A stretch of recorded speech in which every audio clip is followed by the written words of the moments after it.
Hello guys, तो कैसे हैं आप लोग। तो मेरे चैनल में आपका स्वागत है। तो लीजिए गाइस, इस बेडेस मानव जितने भी चैप्टर रिलीज हुए थे सबको मैंने इस वीडियो में कवर कर दिया है। तो चलिए इसके साथ वीडियो को स्टार्ट करते हैं। और वीडियो को स्टार्ट करने से पहले लाइक करना मत भूलिएगा। तो चलिए इसके साथ वीडियो को स्टार्ट करते हैं। सबसे पहले हमें एक जगह को दिखाते हैं और यहाँ पे बहुत ज्यादा तबाही मची होती है और देखने से ऐसा लगता है ये कोई पहाड़ी इलाका है, लेकिन ये एक सिटी है जो पूरी तरीके से ऐसी बन चुकी है। फिर हम एक लड़के को दिखाते हैं, वो बहुत ज्यादा हाँफ रहा होता है और फिर हम देखते हैं जो इतना बड़ा गड्ढा था उसके अंदर ये दोनों होते हैं और इसने एक जन की गर्दन पकड़ी हुई होती है और उसको मारने के लिए बिल्कुल रेडी होता है। और जिसकी गर्दन पकड़ी थी वो हंसता है, जैसा सोचा था। फिर वो साइड में देखता है। फिर हम एक लड़की को दिखाते हैं। फिर हम देखते हैं यहाँ पे बहुत सारे लोग होते हैं, वो सारे के सारे मरे हुए होते हैं। और फिर वो बोलता है तुम इन सब कचरों से बहुत अलग हो। फिर ये बोलता है अपना मुंह बंद कर, तो मुझे मार दो, तुम ही हो जो डिजर्व करते हो मुझे मारना। फिर ये बोलता है मुझे ऐसा नहीं लगता, मैं नहीं हूँ जो तुम्हें मारेगा। फिर वो उसको अपनी तरफ खींचता है। मैंने प्रोमिस किया था अपने साथियों से कि तुम्हें सामने खड़े होना पड़े जजमेंट ऑफ लॉ के और वो तुम्हें मौत की सजा दें। फिर हमें बताते हैं मैं अब भी रिग्रेट करता हूँ। फिर वो बोलता है तुम्हें लॉ के अकॉर्डिंग सजा मिलेगी। फिर से हमें बताते हैं मुझे उसे उसी दिन मार देना चाहिए था जब मेरे पास मौका था। फिर हम देखते न्यूज चल रही होती है, द विलन हाओ स्योंग जिसने पूरी दुनिया को डरा के रखा था अब उसे सजा दी गई है, sentence to death. Seong Hong अभी इस समय उसे अभी एक डिवाइस पहनाया गया है जिससे उसकी पावर लिमिटेड हो जाएगी और उसे अभी इस समय रखा गया है लूकुलस प्रिजन में, जहाँ पे पूरी दुनिया के 72 से 72 विलन्स को रखा गया है प्रिजन के अंदर और उसके सेल को बेसमेंट में रखा गया है सबसे नीचे। और उसके अलावा हुएंग सोंग जिसके साथ हीरो सियो कोंग यू साथ में फाइट कर रहे थे और उसके साथ फाइट करते समय जितने भी हीरोज ने अपनी जिंदगी गंवाई है उन सबका साथ में फ्यूनरल रखा गया है जो आज रात को होगा। फिर एक जन आता है और उस टीवी को बंद कर देता है। फिर वो बोलता है सीए केंग यू तुम ये सब क्या कर रहे हो, तुम इतने बीमार हो और टीवी देख रहे हो। फिर हम इसका बताते हैं ल्यूक्लियस प्रिजन का वार्डन सियो केंग हो। फिर हमें बताते हैं ये जो इंसान है वो मेरा भाई है, सियो केंग हो ये वार्डन है ल्यूक्लियस प्रिजन का। फिर ये बोलता है हियोंग वो जो कमीना हुएंग सोंग था जैसा मैंने सोचा था, मुझे उसे अपने हाथों से मार देना चाहिए था। फिर उसका भाई बोलता है हेंग यू क्या तुमने अपने दोस्तों से प्रॉमिस नहीं किया था। फिर हम इस जगह सीन दिखाते हैं, ये बोल रही होती है हीरो की जॉब होती है लोगों को बचाना ना कि उन्हें मारना, चाहे वो विलेन कैसे भी हो कितने भी खराब की ना हो। तुम्हें उसे सिर्फ मारना नहीं चाहिए, वो भी इंसान है, उनके पास भी राइट है लोगों के द्वारा जज किए जाने का। फिर वो बोल रहा होता है लेकिन तब क्या होगा जब हम लोग ये कर रहे हो और हम लोगों में से कोई मर जाता है तो। फिर वो बोलती है मुझे प्रॉमिस करो चाहे कुछ भी हो जाए तुम्हें किसी भी इंसान को नहीं मारना है। फिर ये कुछ बोलता नहीं है।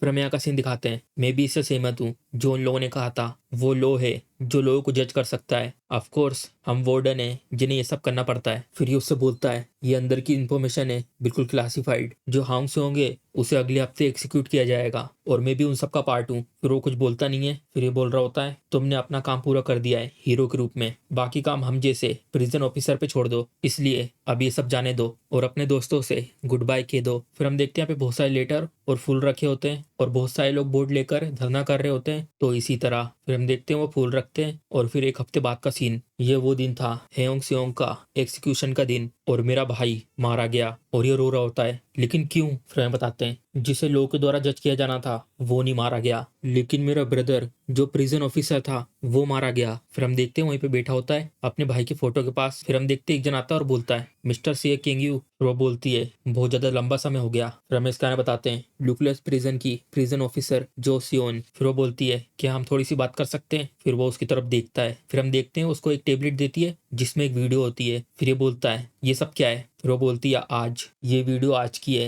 हेयोंग सियोंग के एग्जीक्यूशन के दिन की। फिर हम देखते हैं सोल्जर लोग साथ में खड़े रहते हैं। फिर हम देखते हैं सब लोग आजू बाजू होते हैं और ये बंधा हुआ रहता है बीच में। फिर ये बाजू में बोलता है हे तुम बिल्कुल सियो किंग की तरह दिखते हो, क्या तुम उसके भाई हो। फिर वो कुछ बोलता नहीं है। फिर ये बोलता है तो इसका मतलब दूसरे भाई के पास कोई एबिलिटी नहीं है तो इसलिए वो प्रिजन ऑफिसर की ड्यूटी कर रहा है, और तुम दोनों में से आखिर कौन बड़ा भाई है। फिर हम देखते हैं उसकी तरफ से कोई रिप्लाई नहीं आता और ये भी शांत हो जाता है। फिर वो बोलता है तुम्हें किस तरह की फीलिंग आती है जब तुम किसी को मारते हो। फिर वो बोलता है क्या। फिर वो लड़का बोलता है तुम प्रिजन ऑफिसर हो ना, तुमने भी लोगों को मारा है बिल्कुल मेरे जैसे, तो कैसा फील होता है तुम्हें पता है। मुझे बिल्कुल डिसअपॉइंट जैसा फील होता है। फिर ये बोलता है डिसअपॉइंट, हाँ बिल्कुल ऐसा, उनको बस टच किया और वो फट जाते हैं बिल्कुल साबुन के बलून जैसा। फिर ये भी बोलता है मैं भली तुम्हारे जैसे कमीनों को जब मैं एक्सिक्यूट कर देता हूँ जो इंसानों जैसे लगते भी नहीं है, मुझे बहुत ज्यादा गिल्ट महसूस होता है उसके सोचने भर से ही कि वो बटन मैंने दबाई थी। मुझे बहुत ज्यादा सपने आते हैं। फिर वो बोलता है सपने। फिर हम यहाँ का सीन दिखाते हैं, ये बोल रहा होता है मर्डरर हो बिल्कुल मेरे जैसे। फिर ये बोलता है जितने भी लोगों को डेथ रो मिली है और मैंने एक्सिक्यूट किया है,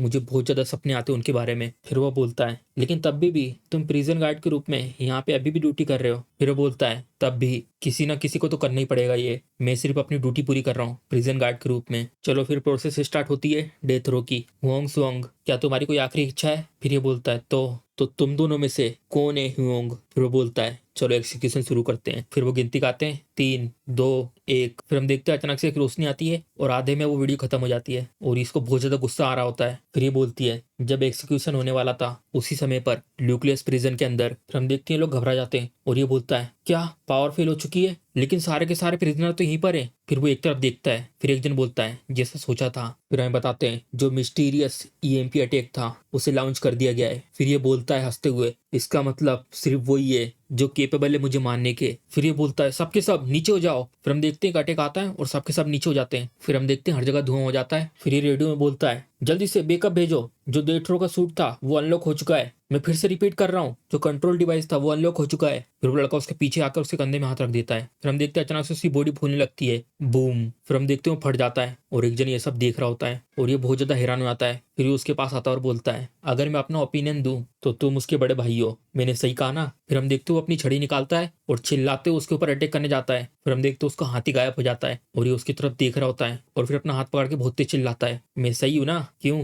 फिर वो बोलता है मैं तुम्हें दूंगा जजमेंट। फिर वो मुस्कुरा रहा होता है तुम्हें जरूर लोगों के द्वारा जजमेंट किया जाएगा, तुम मोस्टर बास्टर्ड कहीं के। फिर हम देखते हैं वो उसको फोड़ देता है और उसकी टोपी वहीं पे उड़ के जा रही होती है और उसका सिर्फ सर बचा होता है यहाँ पर। फिर वो बोलता है चलो तो मुझे लगता है आंसर के लिए सियोंग किंग से पूछना होगा मुझे। और ये सब देख के इसे बहुत ज्यादा गुस्सा आ रहा होता है। फिर ये बोलती है तो अभी इस समय ह्योंग सियोंग और जो मिस्टीरियस ईएमपी अटैक हुआ था, जितने ही फ्लोर में जितने ही प्रिजनर थे उस जगह पर, उन सबकी बॉडी में से ये कंट्रोल डिवाइस अनलॉक हो चुका है। और इतने सारे कियोस के होने के बाद भी, और ये अच्छा है कि कोई भी प्रिजन से एस्केप नहीं कर पाया है, लेकिन जितने भी गार्ड थे जो उस प्रिजन के अंदर थे वो सारे के सारे प्रिजनर के साथ अंदर ही लोग हैं। फिर ये बोलता है आखिर वो कौन है जिसने वहाँ पे एमपी अटैक करा है? फिर ये थोड़ा देर कुछ बोलती नहीं है, फिर बोलती है हम लोग उसके बारे में अभी इन्वेस्टिगेट कर रहे हैं। हीरो सियोंग किंग, मैं माफी चाहती हूँ कि मैं आपसे फेवर मांग रही हूँ इस समय जब आपके ब्रदर का फ्यूनरल है, लेकिन क्या तुम कंट्रोल कर सकते हो उन सब प्रिजनर को उस प्रिजन के अंदर? फिर ये बोलता है ऑफ कोर्स, लेकिन मेरी एक कंडीशन है। फिर हमें बताते हैं मेरे साथी हमेशा ये कहते थे। फिर हम देखते हैं यहाँ पे बहुत सारे प्रिजनर अंदर लड़ रहे होते हैं, जल्दी इस डोर को ओपन करो, और आपस में एक दूसरे को मार रहे होते हैं। और फिर हमें बताते हैं हीरो की जॉब होती है लोगों को बचाना, ना कि उन्हें मारना। फिर हम देखते गेट खुलता है, लेकिन जो लो है वही केपेबल है लोगों को जजमेंट करने के लिए। जो जजमेंट है वो लोगों को सिर्फ एक ही चीज दे सकती है। फिर हम देखते हैं लोग चिल्लाते हैं दरवाजा खुल गया है, चलो सबके सब बाहर निकलते हैं, जो उन पे फोर्स का इस्तेमाल करके उन्हें रोक के रखता है। फिर हम देखते हैं सारे के सारे यहाँ पे फिकाते हैं द प्रिजन गार्ड। फिर ये लोग चिल्ला रहे होते हैं आखिर ये सब क्या था और ये कैसे हुआ? तो इसलिए तो मुझे प्रिजन के अंदर आने दो, ना किसी हीरो के रूप में। फिर वो बोलता है तुमसे मिलके अच्छा लगा कचरो, बल्कि प्रिजन गार्ड के रूप में। फिर ये बोलता है मैं आज से यहाँ का गार्ड हूँ, सियो किंग यू। फिर लोग बोलते हैं सियो किंग, ये हीरो क्यों प्रिजन गार्ड की यूनिफॉर्म पहना हुआ है? फिर हम देखते हैं वो लोग अपना रूप बदल लेते हैं, चलो जाने दो, तुमसे मिलके अच्छा लगा कमीने। फिर हम देखते हैं वो उसकी तरफ बढ़ते हैं, अब तुम मरोगे। फिर हम देखते हैं उसी की तरफ जा रहे होते हैं सबके सब, और उन लोगों के नाखून इसकी तरफ आ रहे होते हैं। फिर ये अपना मुक्का बनाता है और इतना पावरफुल मुक्का मारता है ये बीच से ही फट जाता है। फिर हम देखते हैं उस मुक्के की फोर्स के कारण जितने भी लोग आ रहे थे सबके सब इधर उधर उड़ते हैं और बहुत सारे लोगों के चित्रे उड़ रहे होते हैं। फिर हम देखते हैं एक मुक्के में इतने सारे लोग मारे जाते हैं। फिर ये लोग सारे के सारे हैरान हो जाते हैं सब देख के। फिर ये बोलता है आखिर ये सब क्या था? फिर ये थोड़े अपने कपड़े संभालता है, अब ध्यान से सुनो तुम कचरो, गवर्नमेंट के ऑर्डर के अनुसार जो फर्स्ट फ्लोर है, सब बेसमेंट 1, सब बेसमेंट 2, सब बेसमेंट 3, सब बेसमेंट 4 और सब बेसमेंट 5, बिल्कुल आखिरी तक। फिर हमें बताते हैं ये मेरे भाई की जॉब थी। फिर इसको भी आवाज आ रही होती है तो तुम यहाँ पर आ चुके हो? फिर ये बोलता है अब मैं इंचार्ज हूँ इन सबका, चलो शुरुआत करते हैं एक्सिक्यूशन की। फिर हम देखते हैं एमसी की बातें सुन के ये सबके सब एमसी की तरफ देखते हैं, क्या ये क्या तुम बकवास बातें कर रहे हो, तुम फकिंग बास्टर्ड, क्या तुम हम सबको मारने वाले हो? तो गाइस ये इस सीरीज का मेन कैरेक्टर है, तो अब से मैं इसे एमसी या सीओ बोलूंगा क्योंकि सीओ इसका नाम है। फिर ये बोलता है इतने सारे लोगों को मारने के बाद भी तुम्हें ये लगता है कि ये अनफेयर है कि तुम मरने वाले हो? फिर वो लोग बोलते हैं ये कह रहा है हम लोगों ने बहुत सारे लोगों को मारा है। फिर ये बोलता है मैंने तो इतने सारे लोगों को मारा भी नहीं है। फिर इसका नाम दिखाते हैं, हेलिटा, इसने 12 लोगों को मारा है। फिर ये बोलता है मैंने तो सिर्फ इतने लोगों को मारा है, मैं अपनी उंगलियों पे गिन सकता हूँ। इसका नाम होता है ब्रूक्स, इसने 7 लोगों को मारा होता है। फिर ये बोलता है मैं तो सिर्फ अपने एक हाथ पे गिन सकता हूँ। फिर इसका नाम दिखाते हैं, केड, और ये सब लोग चिल्ला रहे होते हैं क्या हम इंसान नहीं है, जल्दी से तुम कमीने लोअर को बुलाओ, और तुम होते कौन हो कि तुम हमें मार सको। फिर हम देखते इतनी चिल्ला चोट में एक आदमी मन में बोलता है कितनी ज्यादा चिल्ला चोट मचा के रखी है। फिर इसका नाम दिखाते हैं, चोई गुआन, इसने 8 लोगों को मारा है। फिर ये मन में बोलता है अभी ये सब लोगों के कारण डिस्ट्रैक्ट हो चुका है। फिर हम देखते हैं वो दिख रहा होता है एमसी कोई अभी अचानक से। फिर हम देखते हैं वो स्पीड अपनी बनाता है और वहां से बहुत स्पीड में सबके बाजू में से निकल के एमसी की तरफ आता है और वो आगे को निकल जाता है। मैं आराम से यहाँ से निकल सकता हूँ। तभी हम देखते हैं उसके मुंह पे एक लात आती है और उसकी मुंडी गायब हो जाती है वहां पर, और ये लोग देख के हैरान हो जाते हैं। फिर से वो बोलता है तो तुम लोगों के लिए मैं तुम्हें एक चॉइस दूंगा, आराम से शांति के तरीके से अपना डिवाइस पहनो और अपनी सेल की तरफ चले जाओ, और तुम्हें वहां इंतजार करना है अपने एग्जीक्यूशन का, और नहीं तो मेरे हाथों से यही मारे जाओ इसी समय। और ये लोग देख के घबरा जाते हैं। फिर एक जन आता है और बोलता है ये कमीना क्या कह रहा है, ये तो नेचुरल है, भले हम कुछ भी चुने हम वैसे ही मरने वाले हैं, तो क्यों ना यहाँ से निकलने की कोशिश करके मारे जाएं। जो तुम ये नेगोशिएशन कर रहे हो इस सिचुएशन पे सही से बैठती है क्या। फिर सीओ बोलता है ये नेगोशिएशन नहीं है, ये आखिरी चीज है जो मैं तुम्हें ऑफर कर रहा हूँ, तुम्हें थोड़ी सी मर्सी दिखाकर। फिर सब लोग बोलते हैं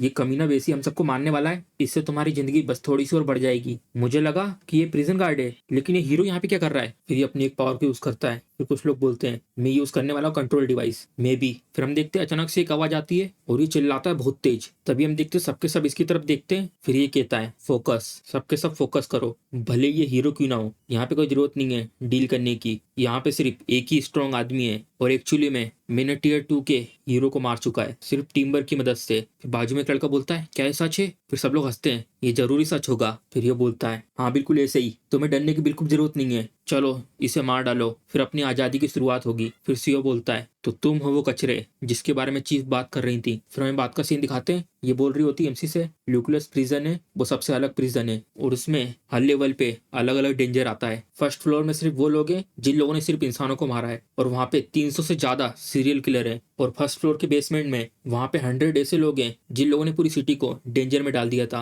और सेकंड फ्लोर के बेसमेंट में वहाँ पे 30 लोग ऐसे हैं जिन्होंने मेट्रोपोलिस को डेंजर में डाल दिया था। और थर्ड फ्लोर के बेसमेंट में वहाँ पे 10 लोग ऐसे हैं जिसने पूरे नेशन को खतरे में ला दिया था। और फोर्थ फ्लोर के बेसमेंट में 5 लोग ऐसे हैं जिसने पूरी कंट्री को डेंजर में ला दिया था। और 5वें फ्लोर के बेसमेंट में वहाँ पे 3 लोग हैं ह्योंग सोंग को मिलाकर जिन्होंने पूरी दुनिया को डेंजर में ला दिया था। ये बहुत ज्यादा है, लेकिन तुम्हें जिन लोगों से डील करना है वो बहुत कम है, जो प्रिजनर है जो सेकंड फ्लोर के बेसमेंट में है। फिर ये बोल रहे होते हैं अपनी गलतियों को मान लो। और 5वें फ्लोर के बेसमेंट में एक जन बोल रहा होता है वाओ, और उसके हाथ में पता नहीं कुछ होता है, एक लड़की के सामने खड़ा होता है वो। और फिर हमें बताते हैं ये लोग फ्रेंडली नहीं है, इन लोगों को हम लोग कुछ सिखा नहीं सकते। फिर ये बोलता है यहाँ तो पहले से कोई है, और ये मुस्कुरा रहा होता है मेरा टाइम यहाँ गुजर जाएगा सियों के इनके आने तक। फिर वो बोलती है लेकिन जो पहला फ्लोर है वो यूनिक है, इस प्रिजन के आसपास एक यूनिटी है, हिलासन, इसके पास एक स्पेशल स्किल है, जो भी आवाज निकालेगा उससे इसके दोस्तों को ताकत मिलेगी। फिर एमसी बोलता है तुमने हॉस्पिटल में अटैक करा था अपने 30 दोस्तों के साथ और 7 लोगों को वहां मार दिया था, और उसमें सेकंड ईयर की हीरो भी थी, और उन सबको मिला के तुम लोगों ने 8 लोगों को मारा है। फिर ये बोलता है नहीं 10, कम से कम 10 लोग। जो हीरो थी वो प्रेग्नेंट थी तो इसके साथ। फिर एमसी कुछ बोलता नहीं है। चीफ मुझे लगता है मुझे कुछ ताकत का इस्तेमाल करना होगा, आखिर ये प्रिजन कितना स्ट्रॉन्ग है। फिर वो बोलती है तुम वहां कुछ भी करो लेकिन वो प्रिजन नहीं गिरेगा, ये मेरी गारंटी है। फिर एमसी बोलता है चलो ठीक है, अब कोई जरूरत नहीं है मेरे स्ट्रेंथ को कंट्रोल करने की। फिर ये बोलता है क्या तुम तो सिर्फ ब्लफ कर रहे हो, तुमने तो कुछ करा भी नहीं था जब तुम इक्वलिटी हीरोज के साथ थे। तुमने ह्यून सोंग को लास्ट में कुछ थोड़ा सा इफेक्ट करके उसे पकड़ पाया था, और तुमने अपने दोस्तों को बेट की तरह यूज करा था, मैंने सही कहा ना। चलो फिर हम तुम्हें तुम्हारे दोस्तों के पास भेज देंगे। फिर वो अपनी पावर का यूज करता है, मार दो इसे, और सब लोगों के पास पावर आ रही होती है। इसकी वजह से तो मेरे शरीर में बहुत ज्यादा स्ट्रेंथ आ चुकी है, सबके सब अटैक करो इस पे। फिर हम देखते हैं एमसी ने एक लात मारी होती है और वहां पे एक बहुत खतरनाक सी एनर्जी आती है। फिर हम देखते हैं सारे के सारे इधर उधर फिकाते हैं और सबके सब चिल्ला रहे होते हैं, और किसी को तो बीच में से काट देती वो एनर्जी। फिर हम देखते हैं सबके सब एक एक करके कट रहे होते हैं। फिर ये देखता है ये सब क्या है, और वो घबरा जाता है आखिर ये सब क्या हुआ। फिर हम देखते हैं एमसी अपना पैर ऊपर करता है और बहुत सारी एनर्जी उसमें से निकल रही होती है, और उसको जमीन पे मारता है, और वो एनर्जी जितने भी आसपास लोग थे सबके ऊपर जाती है, और सबके सब हवा में उड़ जाते हैं। फिर हम देखते हैं बहुत तेज आवाज आती है यहाँ पर, और यहाँ पे एक जन होता है, यहाँ पे भी आवाज आती है, और ये बैठा हुआ सुन रहा होता है, और अचानक से हैरान हो जाता है। सीओ केंग यू फिर हम देखते हैं बहुत तेज चिल्लाता है, आखिरकार ये क्या हुआ। फिर वो ऊपर की तरफ देखता है, फिर हम देखते हैं एमसी बहुत स्पीड में आता है अपना मुक्का बना के।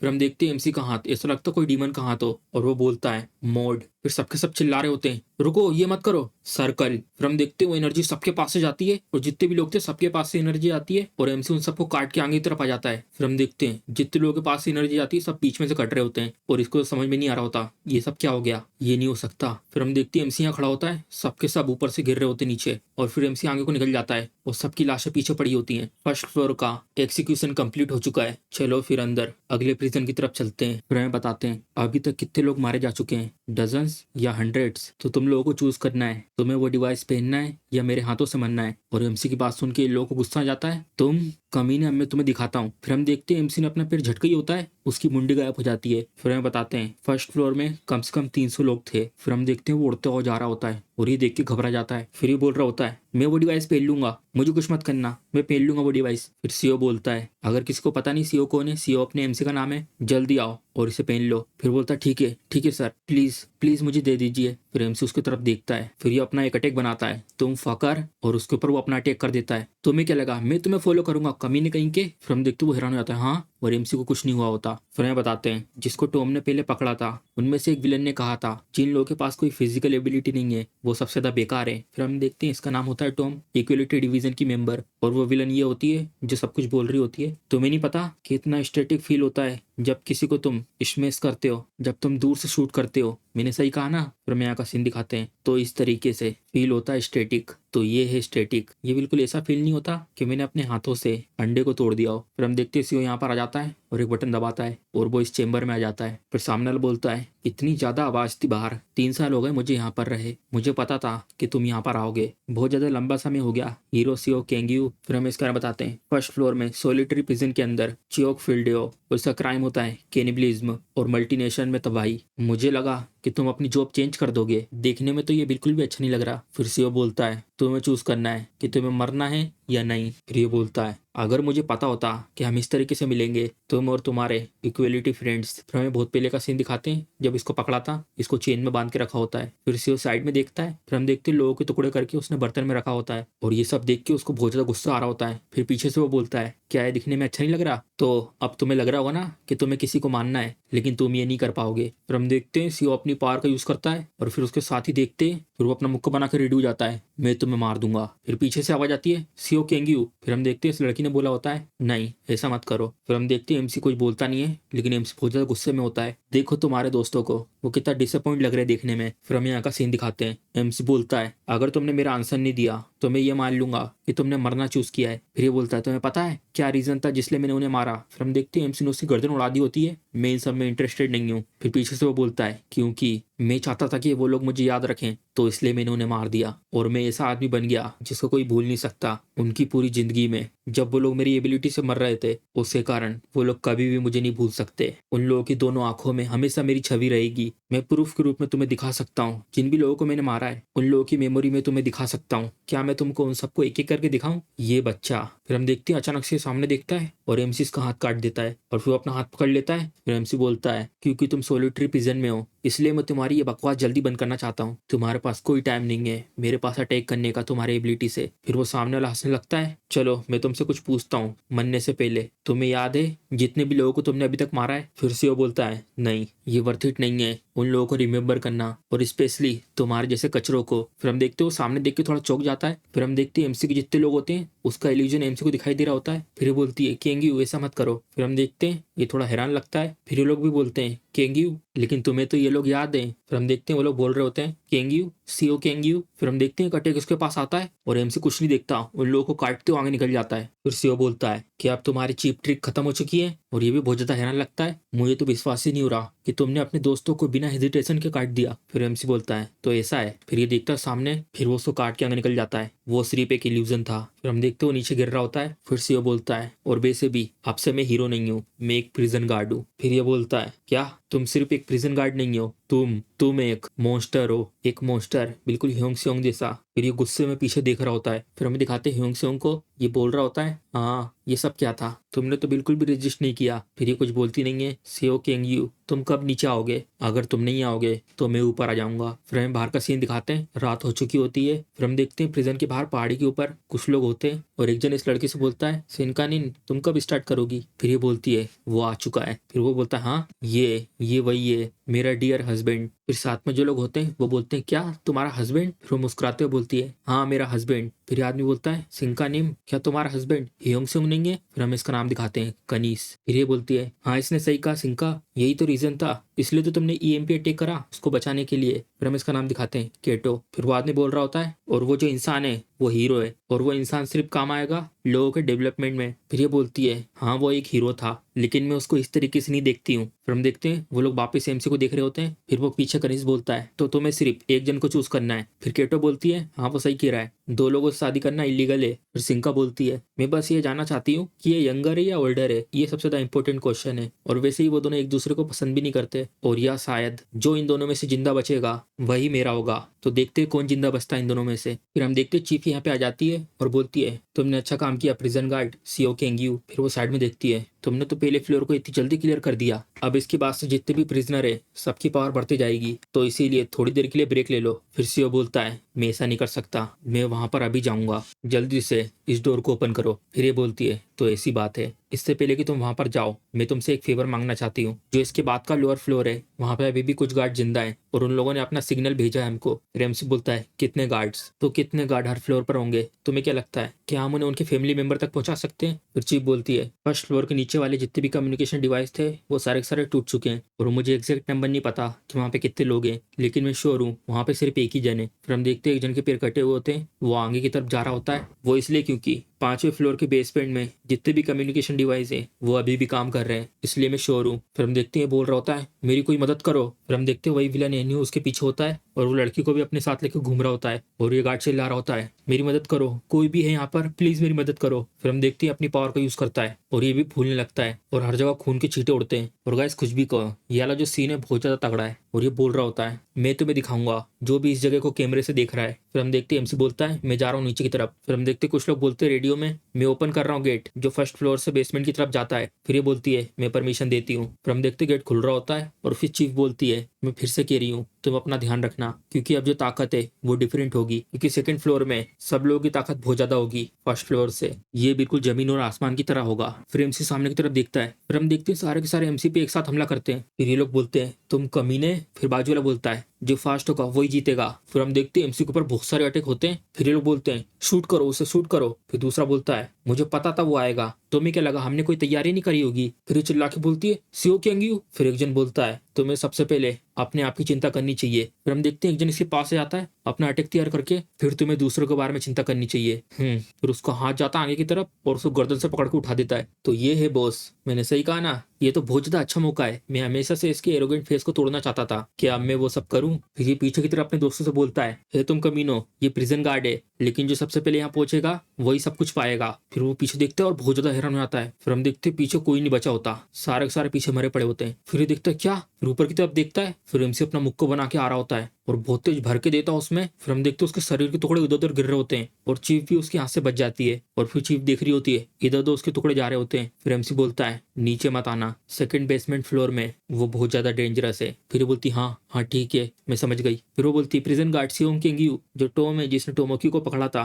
वो इसी फ्लोर में है। फिर एमसी पीछे मुड़ जाता है और फिर वो कुछ बोलती नहीं है। एमसी बोलता है मुझे पता है। फिर हमें दिखाते हैं फर्स्ट फ्लोर के बेसमेंट में सोलिटरी प्रिजन और ये लोग बोल रहे होते हैं क्या तुमने सुनी वो आवाज, ये बिल्कुल ऐसा था जिससे किसी ने घुर्राया था। फिर ये सामने वाला बोलता है क्या वो सक्सेस हो चुका है? फिर ये बोलती है तुम बेवकूफ कमीनो, क्या सक्सीड? तुम्हें क्या लगता है हम में से कोई ऐसा है जो इतनी ज्यादा परेशानी कर सकता है? जब उसे कहा कि आगे मत जाओ उसने नहीं सुना। फिर हम इसका नाम दिखाते हैं टोमोकी, इसने 28 हीरो को मारा है। तुम्हें पता है कि विलन हमेशा विलन क्यों रहना चाहते हैं? क्योंकि उन लोगों के पास कोई इंटेलिजेंट नहीं होती। फिर हम बताते हैं ये भी एक पहले हीरो थी। फिर एक जन आता और बोलता है हे कुतिया तुम क्या चाहती हो कि मैं तुम्हें मार दूं? फिर ये हंसती है मुझे मारोगे तुमने सिर्फ नॉर्मल इंसानों को मारा है, क्या तुमने कभी ऐसे इंसान को मारा जिसके पास स्पेशल एबिलिटी हो? नहीं, और तुम तो उनमें से एक को पकड़ भी नहीं सकते। तो मैं बताती हूँ मैं उन लोगों से लड़ी हूँ इसलिए मैं यहाँ पर हूँ। फिर वो अपना रूप बदलता है और बोलता है मैंने मारा एक इंसान को जिसके पास स्पेशल एबिलिटी है अभी इस समय। फिर हम देखते हैं वो उसको बीच में से काट देती है। मारा है? कौन मरेगा और कौन मारेगा? तुम पागल कुत्ते, जब मैं हीरो थी मैंने बहुत सारे विलन को पकड़ा था,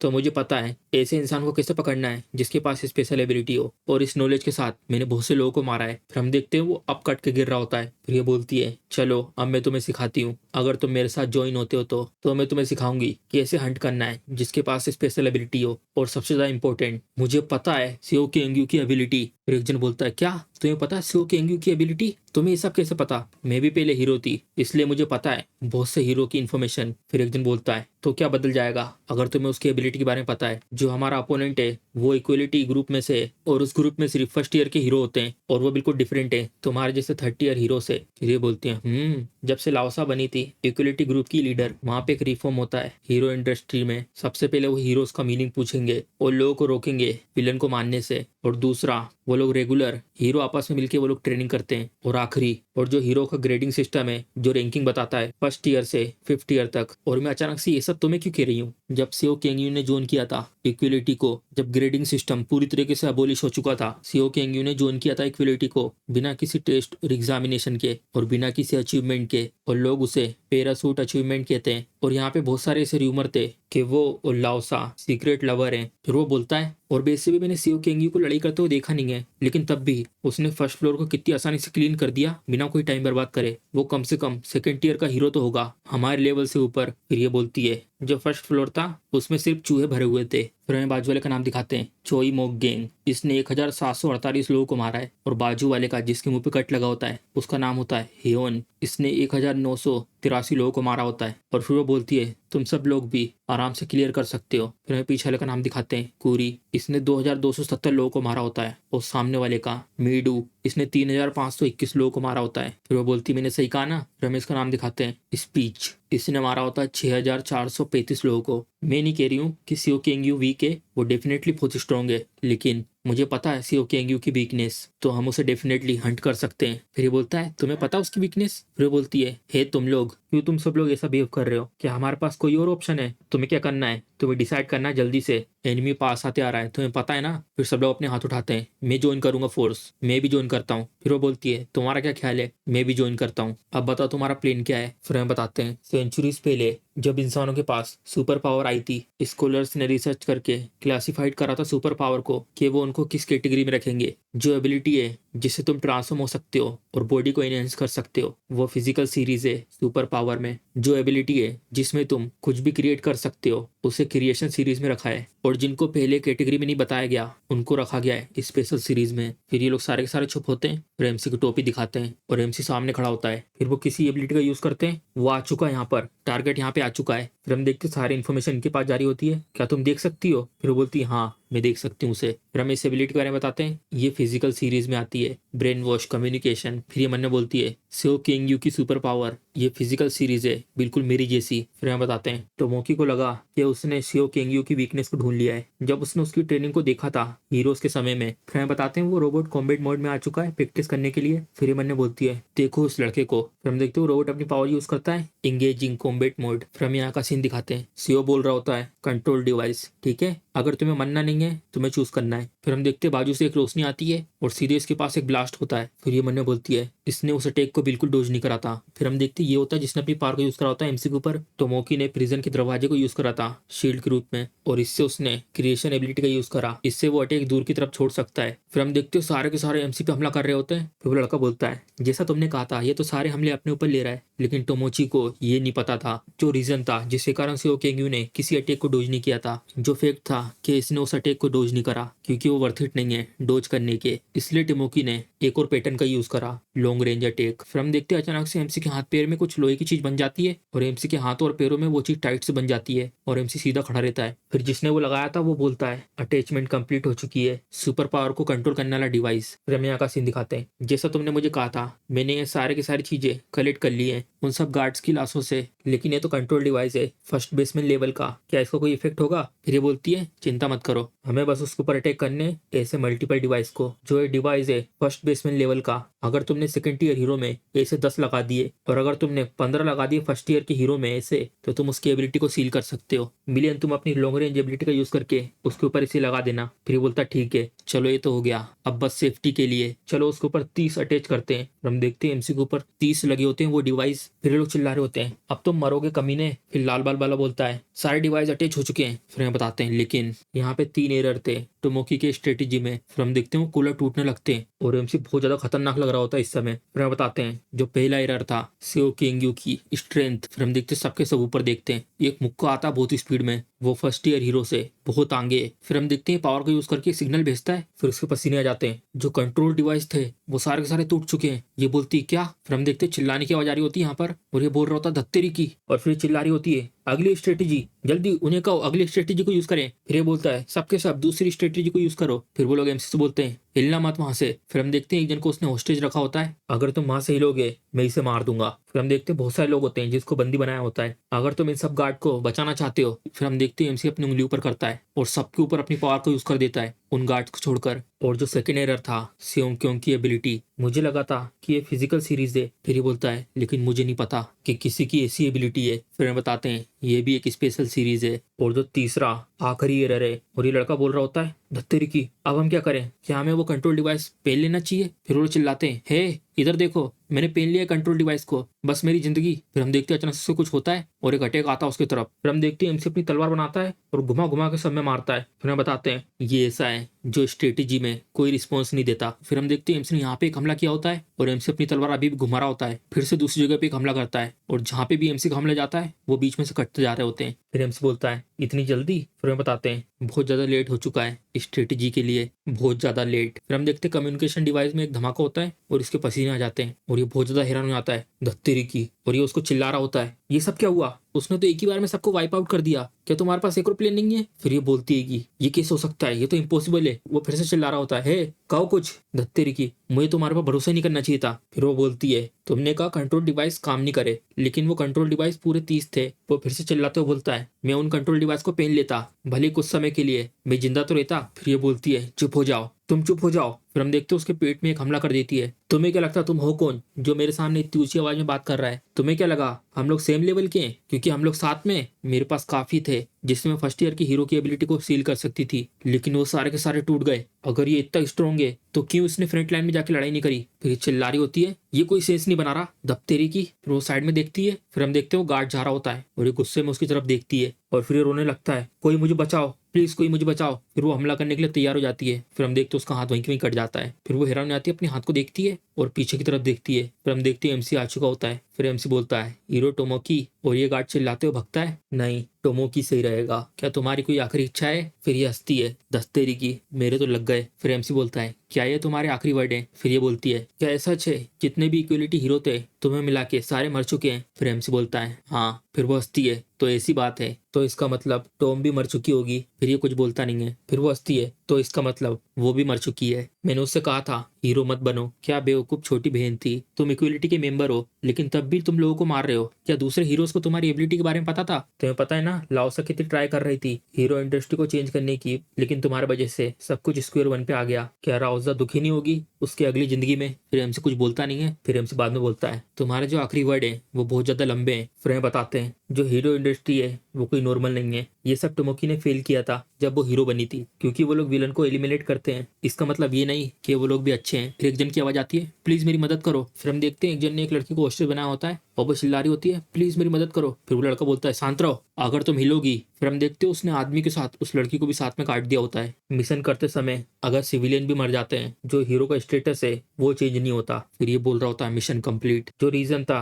जिसके कारण टोमोकी हीरो बनी थी। फिर हम देखते हैं एक जन बोलता है बिग सिस्टर तुम तो हमेशा मेरी मदद करती हो, ये बिल्कुल ऐसा है, तुम बिल्कुल ग्रेट हीरो जैसी हो। फिर हमें इसके बारे में बताते हैं उसकी सिस्टर टॉम जिसके पास कोई भी पावर नहीं है और वो हमेशा अपनी सिस्टर के ऊपर निर्भर होती है जिसके पास पावर है, लेकिन टोमोकी भी। फिर वो बोलती है तुम्हारी सिस्टर अमेजिंग है ना, है ना? फिर हमें बताते हैं वो भी थोड़ी सी ट्विस्टेड थी हीरो के रूप में लोगों को बचाना। फिर ये लड़की बोलती जो नीचे होती है तुम्हारा शुक्रिया, तुमने मुझे बचाया। फिर वो बोलती है कुछ नहीं था। फिर हम बताते हैं प्राउड ना फील करके। फिर ये बोलती है ये चीज तो करना अच्छा है। उसको ऐसा फील होता था कि वो सबसे ऊपर है। टोमोकी ने अपनी हीरो की एक्टिविटी कंटिन्यू रखी और उसने पहली बार किसी विलन को पहले मिशन में मारा था और उसका पहला मर्डर, और उसने पहली बार अपनी पूरी जिंदगी में सबसे ऊपर पाया था। लोगों को मानना ये उसको बहुत अच्छा लगता था और उसके बाद से टोमोकी ने मानना बंद नहीं करा। वो हीरो, विलन और सिविलियन सबको मारती थी बिना किसी भेदभाव के। और उसमें से टोमोकी का फेवरेट मर्डर था उससे कमजोर हीरो को मारना, जो बिट्रेयल और शोक, और उसके बाद से वो पूरी तरीके से लॉस्ट हो चुकी थी। और ये बोल रहा होता है प्लीज मुझे मत मारो, मुझे छोड़ दो। फिर बताते हैं इस तरीके का एक्सप्रेशन टोमोकी को पागल बनाता था। लेकिन अगर पूंछ जितनी ज्यादा लंबी होगी उसके ऊपर पैर कभी ना कभी तो कोई रखेगा। टॉम को उसके ऊपर थोड़ा सस्पिशियस लगने लगा था। टोमोकी घर में बहुत ज्यादा लेट आने लगी थी और उसके कपड़ों में खून लगा रहता था।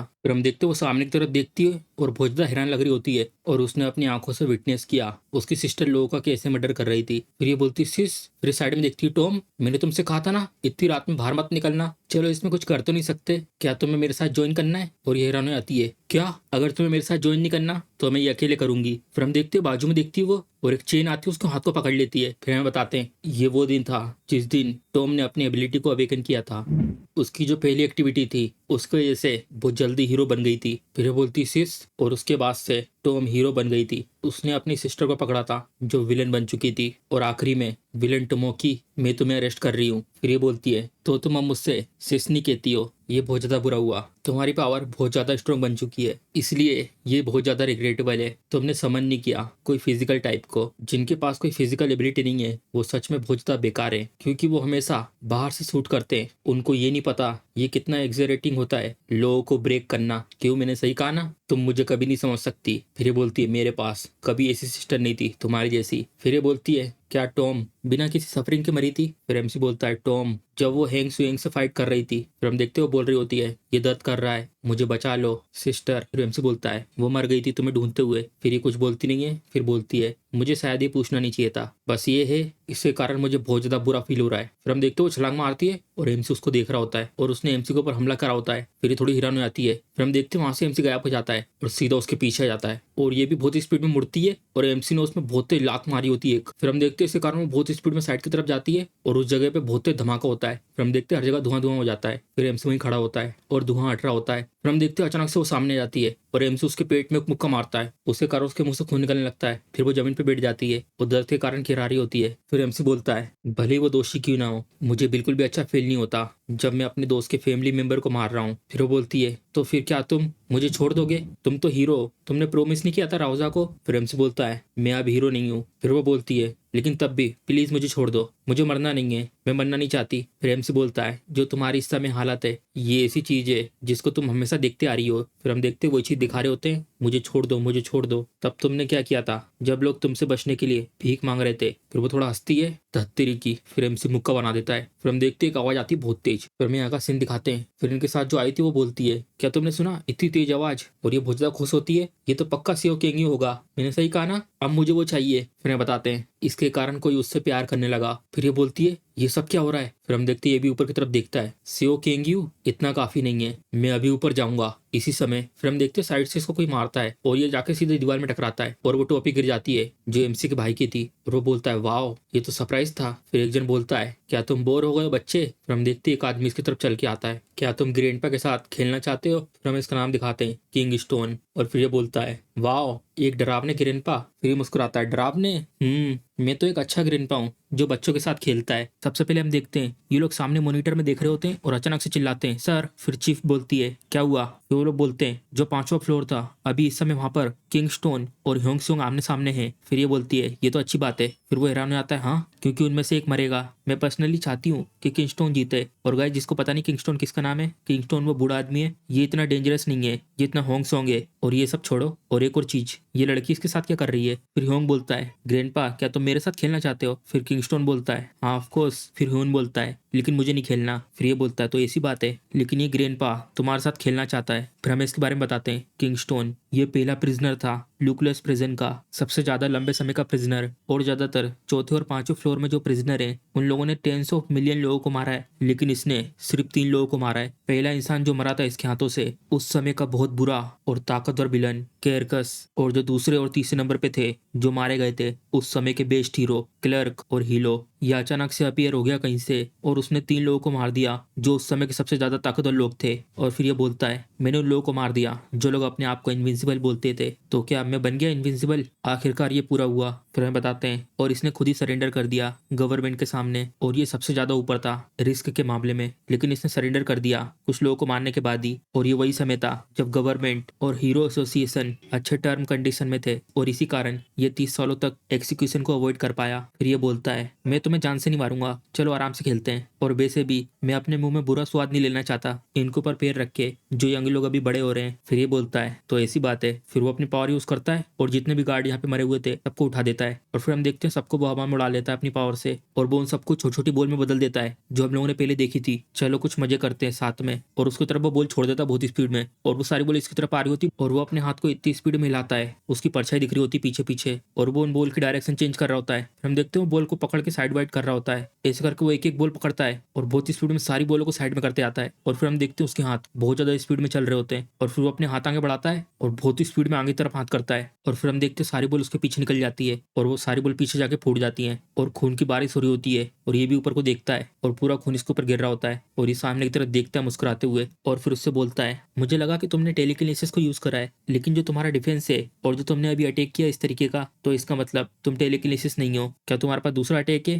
फिर वो सामने से बोलता है मैंने इसके बारे में सोचा था, जैसा सोचा था ग्रेनपा के साथ खेलना ये तो बहुत ज्यादा बोरिंग है, क्या मजा आएगा उसको मारने में जो जल्द ही मरने वाला है। और ये उसको तरफ देखता गुस्से में, तुम बहुत ज्यादा एरोगेंट हो बच्चे, मैंने तुम्हारे जैसे लड़के बहुत देखे हैं बिल्कुल कुएं के मेढक की तरह, उनको लगता है कि वो बहुत ज्यादा स्ट्रॉन्ग है। फिर वो अपने पेड़ से जमीन पर थोड़ा प्रेशर मारता है और पूरी जमीन टूट जाती है, और तुम्हें अपने ऊपर बहुत ज्यादा गर्व है। और फिर हम देखते हैं इस वाली जगह पे बहुत तेज आवाज आती है, और फिर हम देखते हैं वही रूम होता है जहाँ पे चीफ होती है, और पीछे वो गार्ड चिल्लाता है क्या इस तरीके से ढह जाएगा? फिर चीफ बोलती है इस चीज को इतना बड़ा मत बनाओ, जो ये प्रिजन है वो इतनी आसानी से नहीं टूटेगी, अगर फर्स्ट और सेकंड रैंक के हीरो ने भी अपनी पावर को यूज करा तभी भी ये नहीं टूटेगा, इसके अंदर 20 लेयर है दीवालों की, और ये कैसे इतनी आसानी से टूट सकता है, शांत रहो। और फिर हम यहाँ का सीन दिखाते हैं, मैं फिक्स कर दूंगा तुम्हारे बात करने का तरीका, और वहां से छलांग मारता है और इसकी तरफ बहुत स्पीड में आता है, और ये देख के हैरान हो जाता है। और फिर हम देखते हैं उसके दोनों पैर इसके मुंह के सामने होते हैं, और ये देख रहा होता है बहुत पास पहुंच जाता है उसका पैर, और बहुत ज्यादा पावरफुल यहाँ पे शॉक वेव उठती है और उस प्रिजन के बाहर बहुत तेज आवाज आती है। और फिर हम देखते हैं जहाँ पे चीफ होती है उस जगह पे पीछे गार्ड बहुत तेज चिल्लाता है, और फिर हम देखते हैं एमसी यहाँ पर होता है, वो भी रुक चुका होता है। फिर चीफ बोलती है क्या सब कुछ सही है? फिर ये हैरान हो जाता है वो वार्डन। फिर वो बोलती कौन कौन जीता?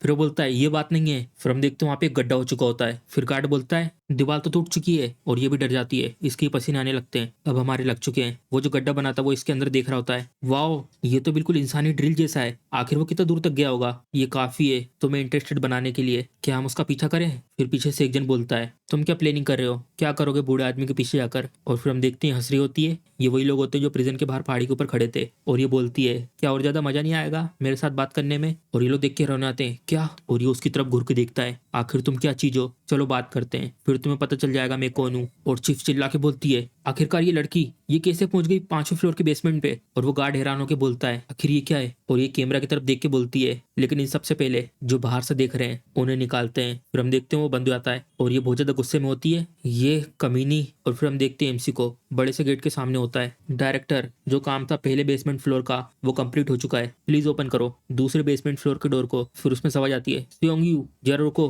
फिर हम देखते कोई आवाज नहीं आती और ये बोलता है वार्डन, और उसको सिग्नल कट जाता है। फिर एमसी भी शांत हो जाता है और फिर अपने हाथ से गेट खोलता है, शायद ये इसलिए हुआ हो क्योंकि मैं नीचे वाले फ्लोर में हूँ। और फिर हम देखते हैं एमसी अपने हाथों से गेट खोल रहा होता है तो वो नीचे की तरफ गई है बेसमेंट में, सेकंड फ्लोर से नीचे सीढ़ियों से उतरते समय, और पहला फ्लोर का बेसमेंट फ्लोर था वहां पे मुझे खून की स्मेल आई थी, लेकिन यहाँ पे कोई भी ऐसी स्मेल नहीं है और ये बहुत ज्यादा साफ है, और यहाँ पे एक सिंगल बॉडी भी नहीं है और ना ही कोई प्रिजन गार्ड। और फिर एक आवाज आती है और ये साइड में देखता है और फिर हम देखते हैं एक प्रिजन गार्ड भग के आ रही होती है, उसके पीछे 2 मोस्टर होते हैं, मेरे पास मत आना। और फिर हम देखते हैं बहुत स्पीड में वो लोग आ रहे होते हैं और ये चिल्ला रही होती है मेरे पास मत आना, और वो सामने देखती है हाँ सेओ केंगो, और ये हैरान हो जाता है क्योंकि वो उसके भाई का नाम ले रही होती है। और फिर हम देखते हैं वो मोस्टर अपने मुंह से हमला करने वाला होता है और ये चिल्ला के उसकी तरफ आ रही होती है, तभी एमसी अपनी पावर से उसको वहीं फोड़ देता है। फिर वो देखती है क्या, फिर एमसी बोलता है तुम्हें कहीं चोट तो नहीं लगी? फिर ये उसको गले लगा लेती है और रो रही होती है केंगो तुम्हें तो शायद 5वें फ्लोर पे होना चाहिए ना, और वैसे भी अभी जो तुमने किया था वो क्या था, क्या तुम्हारे पास एक्चुअली में सुपर पावर है? ये तो औसम है, लेकिन तुम छुपा क्यों रहे थे? फिर उसे कंधे पे हाथ रखता है और बोलता है मैं केंगो का छोटा भाई हूँ। फिर ये हैरान हो जाती है क्या हीरो सीओ केंगयू, लेकिन तुम प्रिजन ऑफिसर की यूनिफॉर्म क्यों पहने हुए हो? नहीं क्या तुम?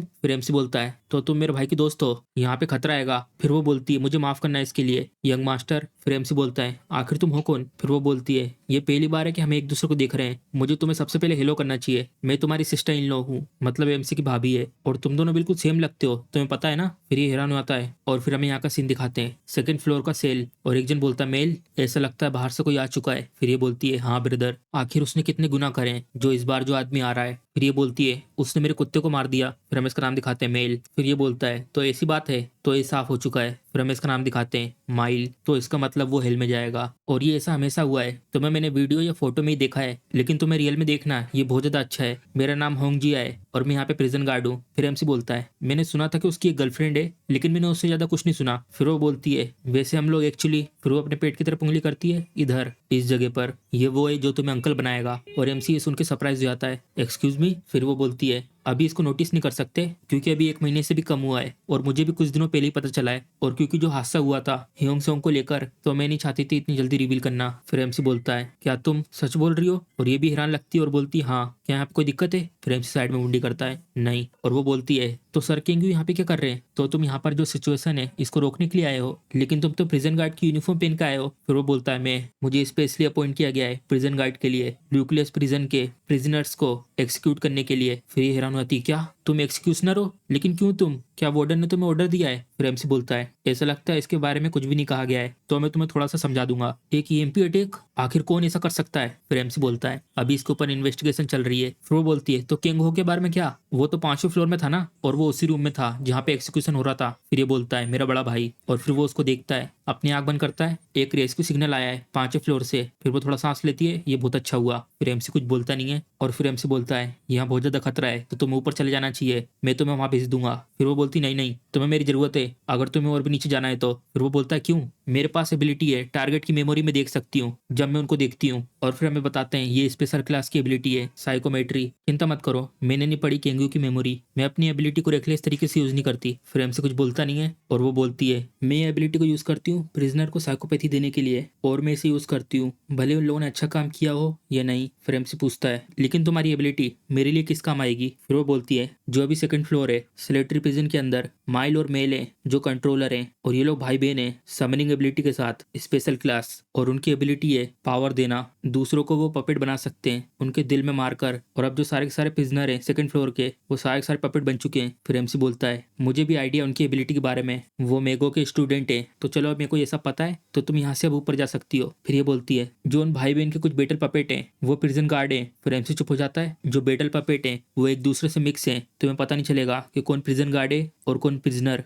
लेकिन मेरे पास एबिलिटी है उनकी मेमोरी को देखने की, और मैं तुम्हें बता सकती हूँ अगर वो ऑलरेडी पपेट बन चुके हैं, क्या वो मर नहीं चुके? क्या कुछ पॉइंट बनता है इस सबको डिस्कस करने का? फिर वो बोलती है नहीं, वो सबके सब जिंदा है, जब वो लोग अपनी एबिलिटी को बंद कर देते हैं वो वापस नॉर्मल हो जाते हैं। फिर एमसी बोलता है ऐसा हो ही नहीं सकता कि वो लोग अपनी एबिलिटी को रोकें। फिर ये बोलती है यहाँ पे एक तरीका है, मैं उन्हें समझाऊंगी। फिर एमसी बोलता है इसमें बहुत ज्यादा खतरा है, और अभी जो तुम्हारी हालत है। फिर वो बोलती है मदर बनने से पहले मैं एक प्रिजन गार्ड हूँ और मुझे अपनी ड्यूटी पूरी करनी है। और फिर हम देखते हैं उसके भाई का चेहरा दिख रहा होता है, और फिर हम देखते हैं एमसी कुछ बोलता नहीं है, चलो फिर ठीक है, और एमसी उसके ऊपर अपनी एबिलिटी का यूज करता है, और ये हैरान हो जाती है, और फिर हम देखते हैं उसको वो ऊपर कर देता है। फिर वो बोलती है आखिर ये क्या चीज है? फिर एमसी बोलता है ये मेरी एबिलिटी है, ये तुम्हें शील्ड करेगा खतरों से। फिर वो ऊपर से बोलती है जय रुको, इससे तुम्हें दिक्कत हो सकती है। और फिर हम देखते हैं लोग आगे आ जाते हैं, और वो सामने देख के हैरान हो जाती है हाँ। और फिर हम देखते हैं बहुत सारे पपेट होते हैं यहाँ पर, और सबका मुंह ढका होता है। और फिर ये बोलती है ये तो उसके बड़े भाई माइल्स की एबिलिटी है, प्लीज ये याद रखना कि उसने बहुत सारे प्रिजन गार्ड को ही पकड़ा है। फिर एमसी बोलता है तुम बता सकती हो इनमें से कौन से गार्ड्स हैं? फिर वो अपनी आंख बंद करती है, थोड़ा देर रुको, और फिर उसकी आंख चमकने लगती है, और फिर देखती हाँ जो पीछे 2 लोग हैं वो हैं प्रिजन गार्ड। फिर एमसी बोलता है सबसे पहले हमें उन्हें हराना होगा, और फिर एक ग्रुप में करना होगा। और फिर हम देखते हैं एमसी अपनी एबिलिटी में थोड़े चेंजेस करता है, और ये देखती क्या मैं कुछ भी देख नहीं पा रही बाहर क्या हो रहा है, सर केंगू ये सब क्या है? फिर एमसी कुछ बोलता नहीं है, और अब उसकी आवाज भी बाहर नहीं आ रही होती है। फिर एमसी बोलता है जो मैंने डिसीजन लिया है। फिर एमसी अपनी एबिलिटी वहां छोड़ता आगे की तरफ, जो भी जिंदा होंगे वो गार्ड्स हैं, और उन सबको अपनी एबिलिटी से पकड़ लेता है, और उनमें से एक एमसी की तरफ हमला करने के लिए आता है, और अचानक से हैरान हो जाता है, और एमसी ने एक मुक्के में उसका मुंह फोड़ दिया होता है, और जो मर चुके हैं वो प्रिजनर हैं, ये क्लियर हो चुका होगा, ये सब काफी है। और फिर हम देखते हैं वो एक साथ हमला करते हैं, और एमसी देता है उनमें मुक्का भर के, और फिर हम देखते हैं एक एक करके एमसी सबको मारते हुए जा रहा होता है, और अचानक से एमसी को गुस्सा आता है, और अपनी पावर सबके पेट के आर पार कर देता है और आगे को निकल आता है और इसको कुछ नहीं दिख रहा होता कि क्या हो रहा है और ना ही आवाज आती है। और फिर हम देखते हैं एमसी को ये करते हुए कुछ लोग देख रहे होते हैं और फिर हम देखते हैं ये वही दो भाई बहन होते हैं। और फिर ये बोलती है बिग ब्रदर जो बाहर से आया है, क्या तुम्हें लगता है वो मास्टर से ज्यादा ताकतवर है? और वैसे भी उस औरत का क्या? फिर वो कुछ बोलता नहीं है। फिर वो बोलती है बिग ब्रदर मुझे डर लग रहा है। फिर वो बोलता है चिंता मत करो, वो इतनी आसानी से हम लोगों को नहीं मार सकता। तो सबसे पहले हम देखते हैं एमसी ने जिसको प्रोटेक्ट करने के लिए उसके चारों ओर एक बॉल बनाई थी, उसके अंदर से वो बहुत तेज चिल्लाती है और फिर एमसी से बोलती है क्या हुआ, तुमने मेरे को इसके अंदर लॉक करके क्यों रखा हुआ है? फिर एमसी बोलता है क्या तुम इसके कारण सरप्राइज हो गई? मुझे शायद ये करने से पहले तुम्हें बता देना चाहिए था, मुझे माफ कर दो। फिर वो बोलती है आखिर ये सब कैसे हुआ? फिर एमसी बोलता है जितने ही प्रिजन गार्ड थे उनको मैंने साइड में कर दिया है और जितने ही प्रिजनर थे वो सबको मैंने एक्सिक्यूट कर दिया है। फिर वो बोलती है एक्सिक्यूट, लेकिन जो एक्सिक्यूशन की जगह है वो तो 5वें फ्लोर पर है ना? फिर एमसी बोलता है उनको मैंने अपने हाथों से एक्सिक्यूट करा है। फिर बोलती क्या? फिर एमसी से बोलती है तुम ये कह रहे हो तुमने अपने हाथों से उनको एक्सिक्यूट करा है? फिर एमसी बोलता है हाँ, क्या इसमें कोई दिक्कत है? फिर वो बोलती है आखिर किसने ये सब डिसाइड करा है कि ये तुम्हें करना है? आखिर ये सब किसका आइडिया था? फिर ये बोलता है ये मेरा आइडिया था। फिर ये बोलती है क्या चीफ इसके लिए एग्री हो गई थी? फिर एमसी बोलता है हाँ। फिर ये कुछ बोलती नहीं है। फिर बोलती है तुम क्या प्लानिंग कर रहे हो? फिर एमसी थोड़ा कंफ्यूज हो जाता है और फिर ये बोलती है क्या सब कुछ ठीक है सर केंगू? फिर एमसी बोलता है मैं वही कर रहा हूँ जो मुझे प्रिजन गार्ड के रूप में करना चाहिए, क्या इसमें कुछ इशू है? फिर वो बोलती है ऑफ कोर्स हमारा काम उन्हें मारना नहीं है, हमारा काम है उन्हें सुधारना प्रिजन गार्ड के रूप में, ये हमारी ड्यूटी है। फिर एमसी बोलता है बहुत हुआ, मैं थक चुका हूँ ऐसी बातें सुन सुन के। हीरो की जॉब है उन्हें बचाना ना कि मानना। जो चीज उन्हें जज कर सकती है वो है लो। मुझे ये सबसे अच्छे तरीके से पता है, लेकिन जो रिजल्ट निकलता है ये सब करने से कोई भी बहुत बुरी तरीके से मारा जाता है उन बीस्ट के हाथों से, और तुम कुछ भी नहीं कर सकते। और वैसे भी ये मैटर नहीं करता मैं प्रिजन गार्ड हूँ या हीरो, मैं वो कर रहा हूँ जो मुझे बहुत पहले करना चाहिए था,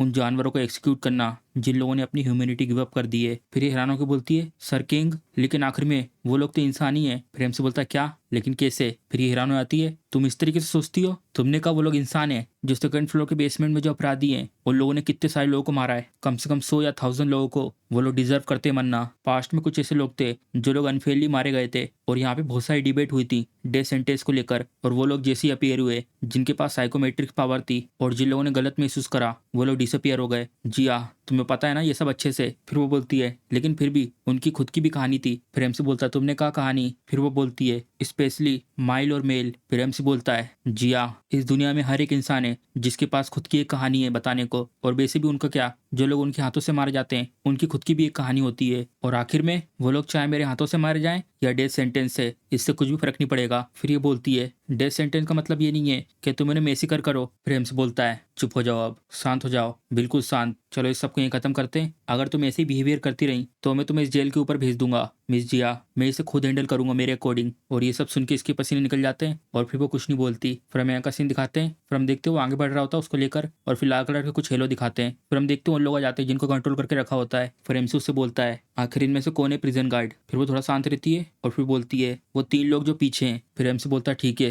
फिर वो तैयार हो जाता है और ये उसको देख रही होती है और कुछ नहीं बोलती, और फिर बोलती है केंग हो को बहुत ज्यादा दुख होगा अगर उसको पता चल गया कि तुम ये सब कर रहे हो। फिर एमसी को बहुत ज्यादा गुस्सा आ जाता है सुन के, और फिर हम देखते हैं सबके सब एमसी पे हमला कर रहे होते हैं और एमसी नीचे खड़ा होता है और एमसी वहां से हिला नहीं होता, और उसने एमसी गर्दन पे हमला कर दिया होता है। और फिर देखता है सामने की तरफ और एमसी उसको घूर घूर के देख रहा होता है डरावने तरीके से, और उसकी तलवार भी टूट जाती है। और फिर उसको वही आवाज आती है केंगो को बहुत बुरा लगेगा अगर उसको पता चल गया तो। और एमसी बहुत ज्यादा गुस्से में आ जाता है। सेओ केंगयू वो फील कर सकता था उसकी फ्रस्ट्रेशन और उसको गुस्सा जो उसके अंदर था, और दूसरों के आइडियल्स उसके दिमाग में घूम रहे थे, उनकी बातें। और फिर एमसी इसमें देता बहुत तेज भर के मुक्का, उनकी बातें, और एमसी के दिमाग में यही सब चल रहा होता है, उनकी बातें। और फिर हम देखते बहुत पावरफुल उसके ऊपर हमला करता है। तुम कुछ भी नहीं कर सकते सिर्फ बातों से, क्या है अच्छी चीज है या बुरी चीज, जो सीओ केंगयू की फ्रस्ट्रेशन है। फिर एमसी बोलता है मोड 5 और एक बॉल बना के खतरनाक सा अटैक करता हूँ उन सब पे एक साथ, ये सब समझना, इन सबको मारकर। फिर हम देखते हैं वो सबके सब फूट जाते हैं और खून की बारिश हो रही होती है। प्रिजनर को मारने के बाद तुम थोड़े शांत हो जाओगे। फिर हम देखते हैं एमसी को फाइट करते समय ये देख रही होती है और वो देख रही होती है सामने की तरफ। अब तो ये और ज्यादा कूल लग रहा है। फिर हम देखते हैं वो लोग आगे बढ़ते हैं अब, और एमसी ने रास्ते में से और भी प्रिजनर को मारा होता है। फिर वो पीछे से बोलती है इस बार वो जो 3 लोग हैं वो हैं प्रिजन गार्ड। फिर एमसी बोलता है जरा रुको। फिर वो साइड में देखता है और एक बाजू में गेट खुलता है। फिर हमें दिखाते हैं येलो कलर का हेलो और एक लाल कलर का हेलो। फिर एक जन बोलता है तुमसे मिलकर बहुत अच्छा लगा आउटसाइडर। फिर एमसी उनसे बोलता है तुम यहाँ पर खुद चल के आ गए, तुमने मेरे लिए चीजें और ज्यादा आसान कर दी हैं, अब मुझे और ज्यादा दिक्कतें नहीं उठानी पड़ेंगी, तुमसे मिलकर अच्छा लगा। फिर हम देखते हैं ये लोग आमने सामने खड़े होते हैं और फिर ये बोलती है माइल और मेल।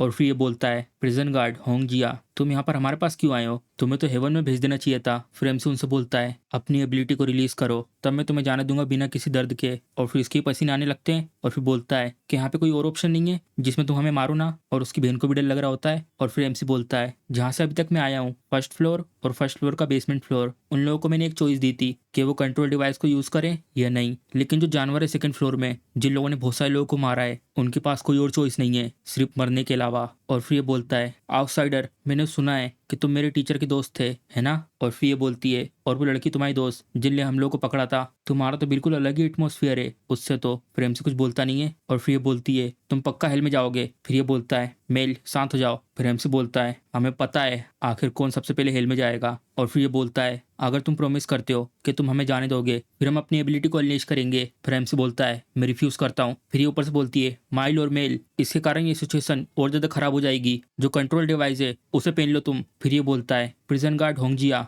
हम लोगों ने किसी भी तरीके का डेडली क्राइम नहीं करा है, तुम समझ सकती हो है ना, इसलिए हम लोग भी मना करते हैं। फिर ये एमसी से बोलती है माइल। फिर एमसी बोलता है अब कोई रास्ता नहीं है कि ये चीज काम करेगी, मैं नेगोशिएट नहीं करने वाला इन जानवरों के साथ। फिर ये हिरानो को बोलती है किंग। फिर वो अपनी पावर यूज करता है अब सब ठीक है, अब यहाँ पे कोई और तरीका नहीं है, जो जानवर है उनको भी दर्द का पता चलना चाहिए। फिर ये बोलता है आउटसाइडर, हम लोग की आशा नहीं है कि हम लोग फाइट करें, अगर तुम हमारे साइड की स्टोरी सुनोगे तो हम लोग नेगोशिएट कर सकते हैं। फिर एमसी बोलता है मैं रिफ्यूज करता हूँ। फिर वो बोलती है मिस्टर किंग, अगर तुम उन लोगों से बात करोगे तो तुम इसे पीसफुल तरीके से सॉल्व कर सकते हो। फिर एमसी अपनी पावर को यूज करता है और उसकी आवाज बाहर को नहीं आ रही होती अब, और गुस्से में बोलता है प्लीज जहाँ पर हो वहीं रहो। और फिर वो अपनी पावर यूज करता है और ये बोलते हैं आउटसाइडर। फिर हम देखते हैं एमसी ने अपनी पावर से इन दोनों को उठा दिया होता है ऊपर को, और उन दोनों को अपनी पावर से दबा रहा होता है। और जो तरीका है जिससे विलन को टॉर्चर करते हैं, मुझे ऑलरेडी पता उसके बारे में, मुझे नहीं पता था कि ऐसा कभी भी समय आएगा कि जब मुझे वो शब्द मदद करेंगे। और फिर ये बोलता है इधर बातचीत काम नहीं करेगी, तुम तो एक इंसान ही नहीं हो। फिर ये बोलती है हम लोग जानवर नहीं है और ना ही किसी तरीके के मोस्टर। फिर हम लोग देखते हैं वो लोग अपनी किसी पावर को यूज करके वहीं किसी प्रिजनर से अपने आप को स्विच कर लेते हैं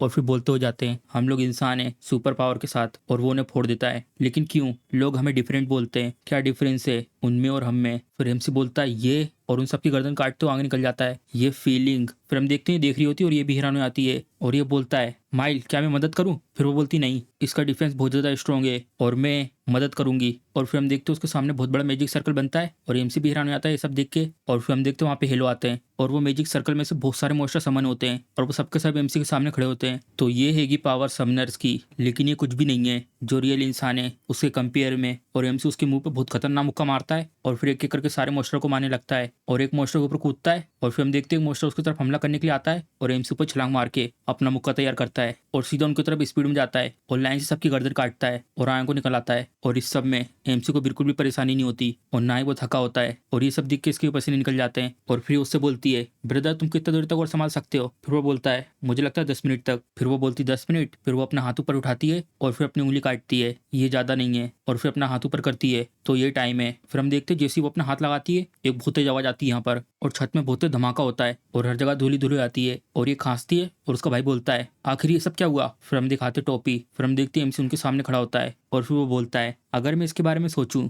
अगर मैं तुम्हें एक एक करके पकड़ सकता हूँ तब तुम्हारा अंत हो जाएगा, तो अपनी एबिलिटी को बंद करो फिर मैं तुम्हें मार दूंगा बिना किसी दर्द के। और फिर वो लोग ऊपर की तरफ देखते हैं और फिर हम देखते हैं ऊपर एक बहुत बड़ा सा छेद होता है और फिर वो बोलता है यहाँ पर तो बहुत सारी लेयर्स थी, आखिर इसके पास कितनी और एबिलिटीज हैं। फिर एमसी उनके सामने आके बोलता है जो तुम्हारी एबिलिटी है जल्दी से उन्हें बंद करो। और फिर लोग एमसी की तरफ देखते हैं, इन लोगों के भी पसीने आने लगते हैं और फिर अपने हाथ को ऊपर करता है और एक ताली बजाता है और फिर हम देखते हैं इनके ऊपर बहुत से मैजिक सर्कल बन जाते हैं। और फिर एमसी देखते हैं ऊपर सामने की तरफ और फिर हम देखते हैं उसने इतने सारे पावरफुल लोगों को समन कर लिया होता है। और फिर हम इसका नाम बताते हैं मिचेल, गार्बेरियल, रेफियल और आखिरी में ऊरियल। और फिर हम देखते हैं अचानक से वो सेम अटैक आता है एमसी का और फिर हम देखते हैं एमसी एक बहुत पावरफुल किक से हमला करता है और जितने भी लोगों को उसने समन करा था सारे के सारे एक एक करके कट जाते हैं। और इधरों पीछे की तरफ देखते हैं और जितने भी लोगों को इन लोगों ने समन करा था वो कट कट के गिर रहे होते हैं और ये सब देख के इसकी पसीने निकल जाते हैं और कुछ बोल नहीं पाता और फिर डर के मारे चिल्लाता है और एक और मैजिक सर्कल बनाता है। और फिर हम देखते हैं जिन भी लोगों को ये कंट्रोल कर रहा होता है उनको ये समन कर लेता है और फिर हम देखते सबके सब हवा में टंगे होते हैं। और फिर एमसी से बोलता है हमसे दूर रहो तुम,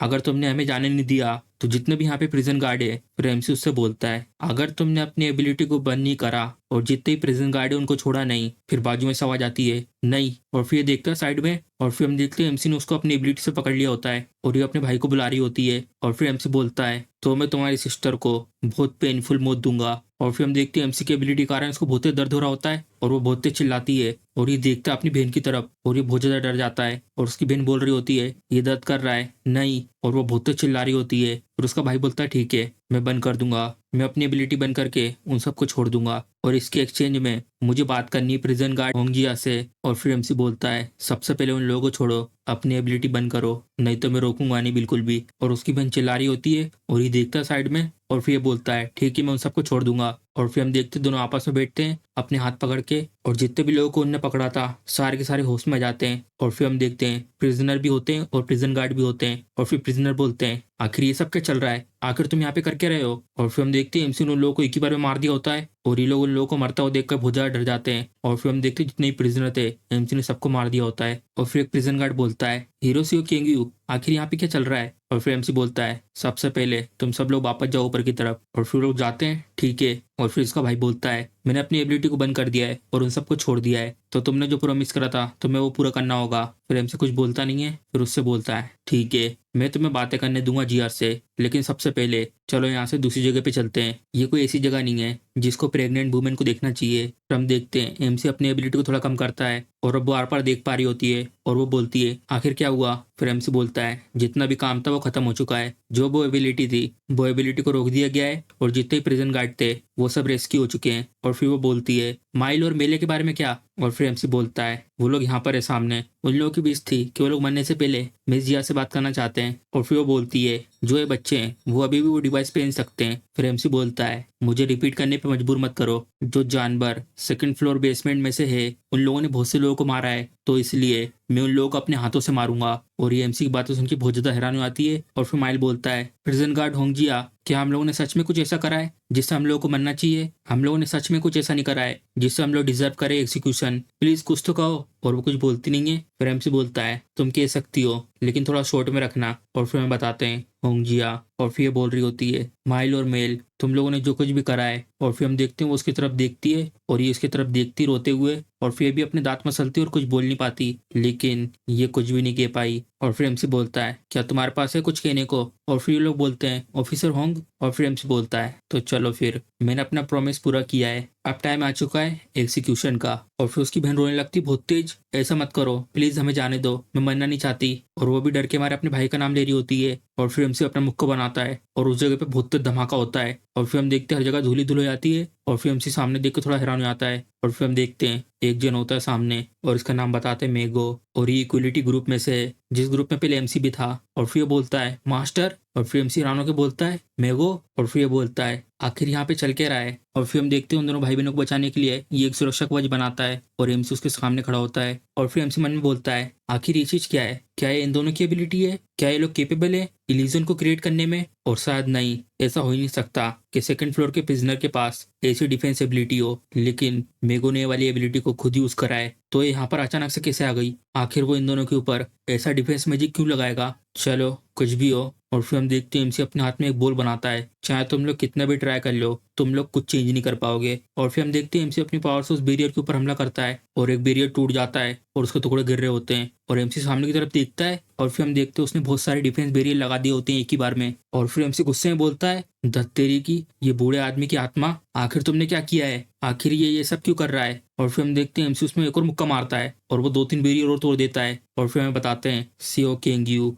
वो मेगो के बहुत सारे बैरियर को तोड़ रहा था, लेकिन उसे अंदर ही अंदर कुछ फील हो रहा था जिसे वो अपने अंदर से निकाल नहीं पा रहा था। और फिर हम देखते हैं खुला मौसम होता हैगा और फिर एमसी के जितने ही पार्टी मेंबर थे उसके साथ वो यहाँ पर होते हैं। और फिर हम देखते हैं मेगो भी यहीं पर था और वो बच्चों के साथ खेल रहा होता है और बाकी सब लोग पीछे से देख रहे होते हैं। और फिर बाजू में से एक जन बोलता है क्या जो ये बूढ़ा आदमी है कभी थकता नहीं है। और फिर हंसते हुए बोलता है ये तुमने बहुत बढ़िया सोचा। और फिर वो इससे बोलता है टॉम अगर हम दोनों की शादी होगी तो हम दोनों की भी ऐसे बच्चे होंगे। फिर ये बोलती है आखिर किसने कहा मैं तुमसे शादी करूंगी। और फिर वो बोलता है कम ऑन ऐसा मत कहो। और फिर वो बोलती है मुझे नफरत है प्ले बॉय से, आखिर मैं कैसे हूँ प्ले बॉय, मैंने तो कभी चीटिंग भी नहीं करी। और फिर ये बोलती है सीरियसली ऐसे फाइटिंग करना बंद करो। और फिर एक आवाज आती है, तुम सब लोग। और फिर लोग देखते सामने की तरफ और फिर ये बोलता है कि तुम लोग वहां से यहाँ पर आकर खेलते नहीं हो, वहां से देखने के अलावा। और फिर हम देखते हो लोग बच्चों के साथ खेल रहे होते हैं और एमसी दूर बैठा होता है पेड़ पे टिक कर। और फिर बाजू में से एक जन बोलता है, केंगयू क्या तुम्हें बच्चे लोग पसंद नहीं है? और फिर एमसी बोलता है, ऐसा नहीं है कि मैं पसंद नहीं करता बच्चों को, मैं इसे इस तरीके से कह सकता हूँ कि मुझे पता नहीं है कि उन्हें संभालना कैसे है। और फिर वो बोलता है, तो तुम्हारे पेरेंट्स का क्या, जब वो तुम्हारा ध्यान रखते थे जब तुम बच्चे थे? फिर एमसी बोलता है, वो लोग जा चुके थे मेरे पैदा होने के कुछ समय बाद। जो मेरा बड़ा भाई है वही मेरी फैमिली है। और ये हैरान हो जाता है उसकी बात सुन के, हाँ मुझे माफ करना है इसके लिए। और वो उसकी तरफ देखता है और एमसी साइड में देखने लगता है। और फिर ये बोलता है, केंगयू। और एमसी उसकी तरफ देखता है, तो क्या कहना है, तुम मेरे साथ डायरेक्ट खेल सकते हो, ट्राई करो बच्चे की तरह एक्ट करने का। और फिर एमसी उसकी बात सुन के हैरान हो जाता है, क्या? और फिर वो हंसते बोलता है, मैं तो मजाक कर रहा था, ये तो एक मजाक था, मुझे पता था तुम इस तरीके का एक्सप्रेशन बनाओगे। अगर तुम्हें किसी चीज में दिक्कत हो रही हो और तुम्हारा बुरा टाइम चल रहा हो तो मैं यहाँ पर हूँ उसे सही करने के लिए। और एमसी उसकी बात सुन के कुछ बोलता नहीं है। और फिर एमसी बोलता है, मैं इसे मना कर दूंगा। और फिर हमें यहाँ का सीन दिखाते हैं जब एमसी से लड़ रहा था। और फिर हम देखते हैं एमसी बहुत ज्यादा हैरान लगता है और साइड में देखता है ये लोग यहाँ पे मरे हुए होते हैं। और फिर दूसरी तरफ देखता है यहाँ पे ये लोग मरे हुए होते हैं। और फिर हम देखते हैं खून गिर रहा होता है और एमसी बहुत ज्यादा गुस्से में होता है और खून के आंसू रो रहा होता है। और फिर साइड में से आवाज आती है, केंगयू। और फिर एमसी देखता है साइड में, सब कुछ ठीक है, सब ठीक है, सब कुछ ठीक रहेगा। और फिर हमें बताते हैं और फिर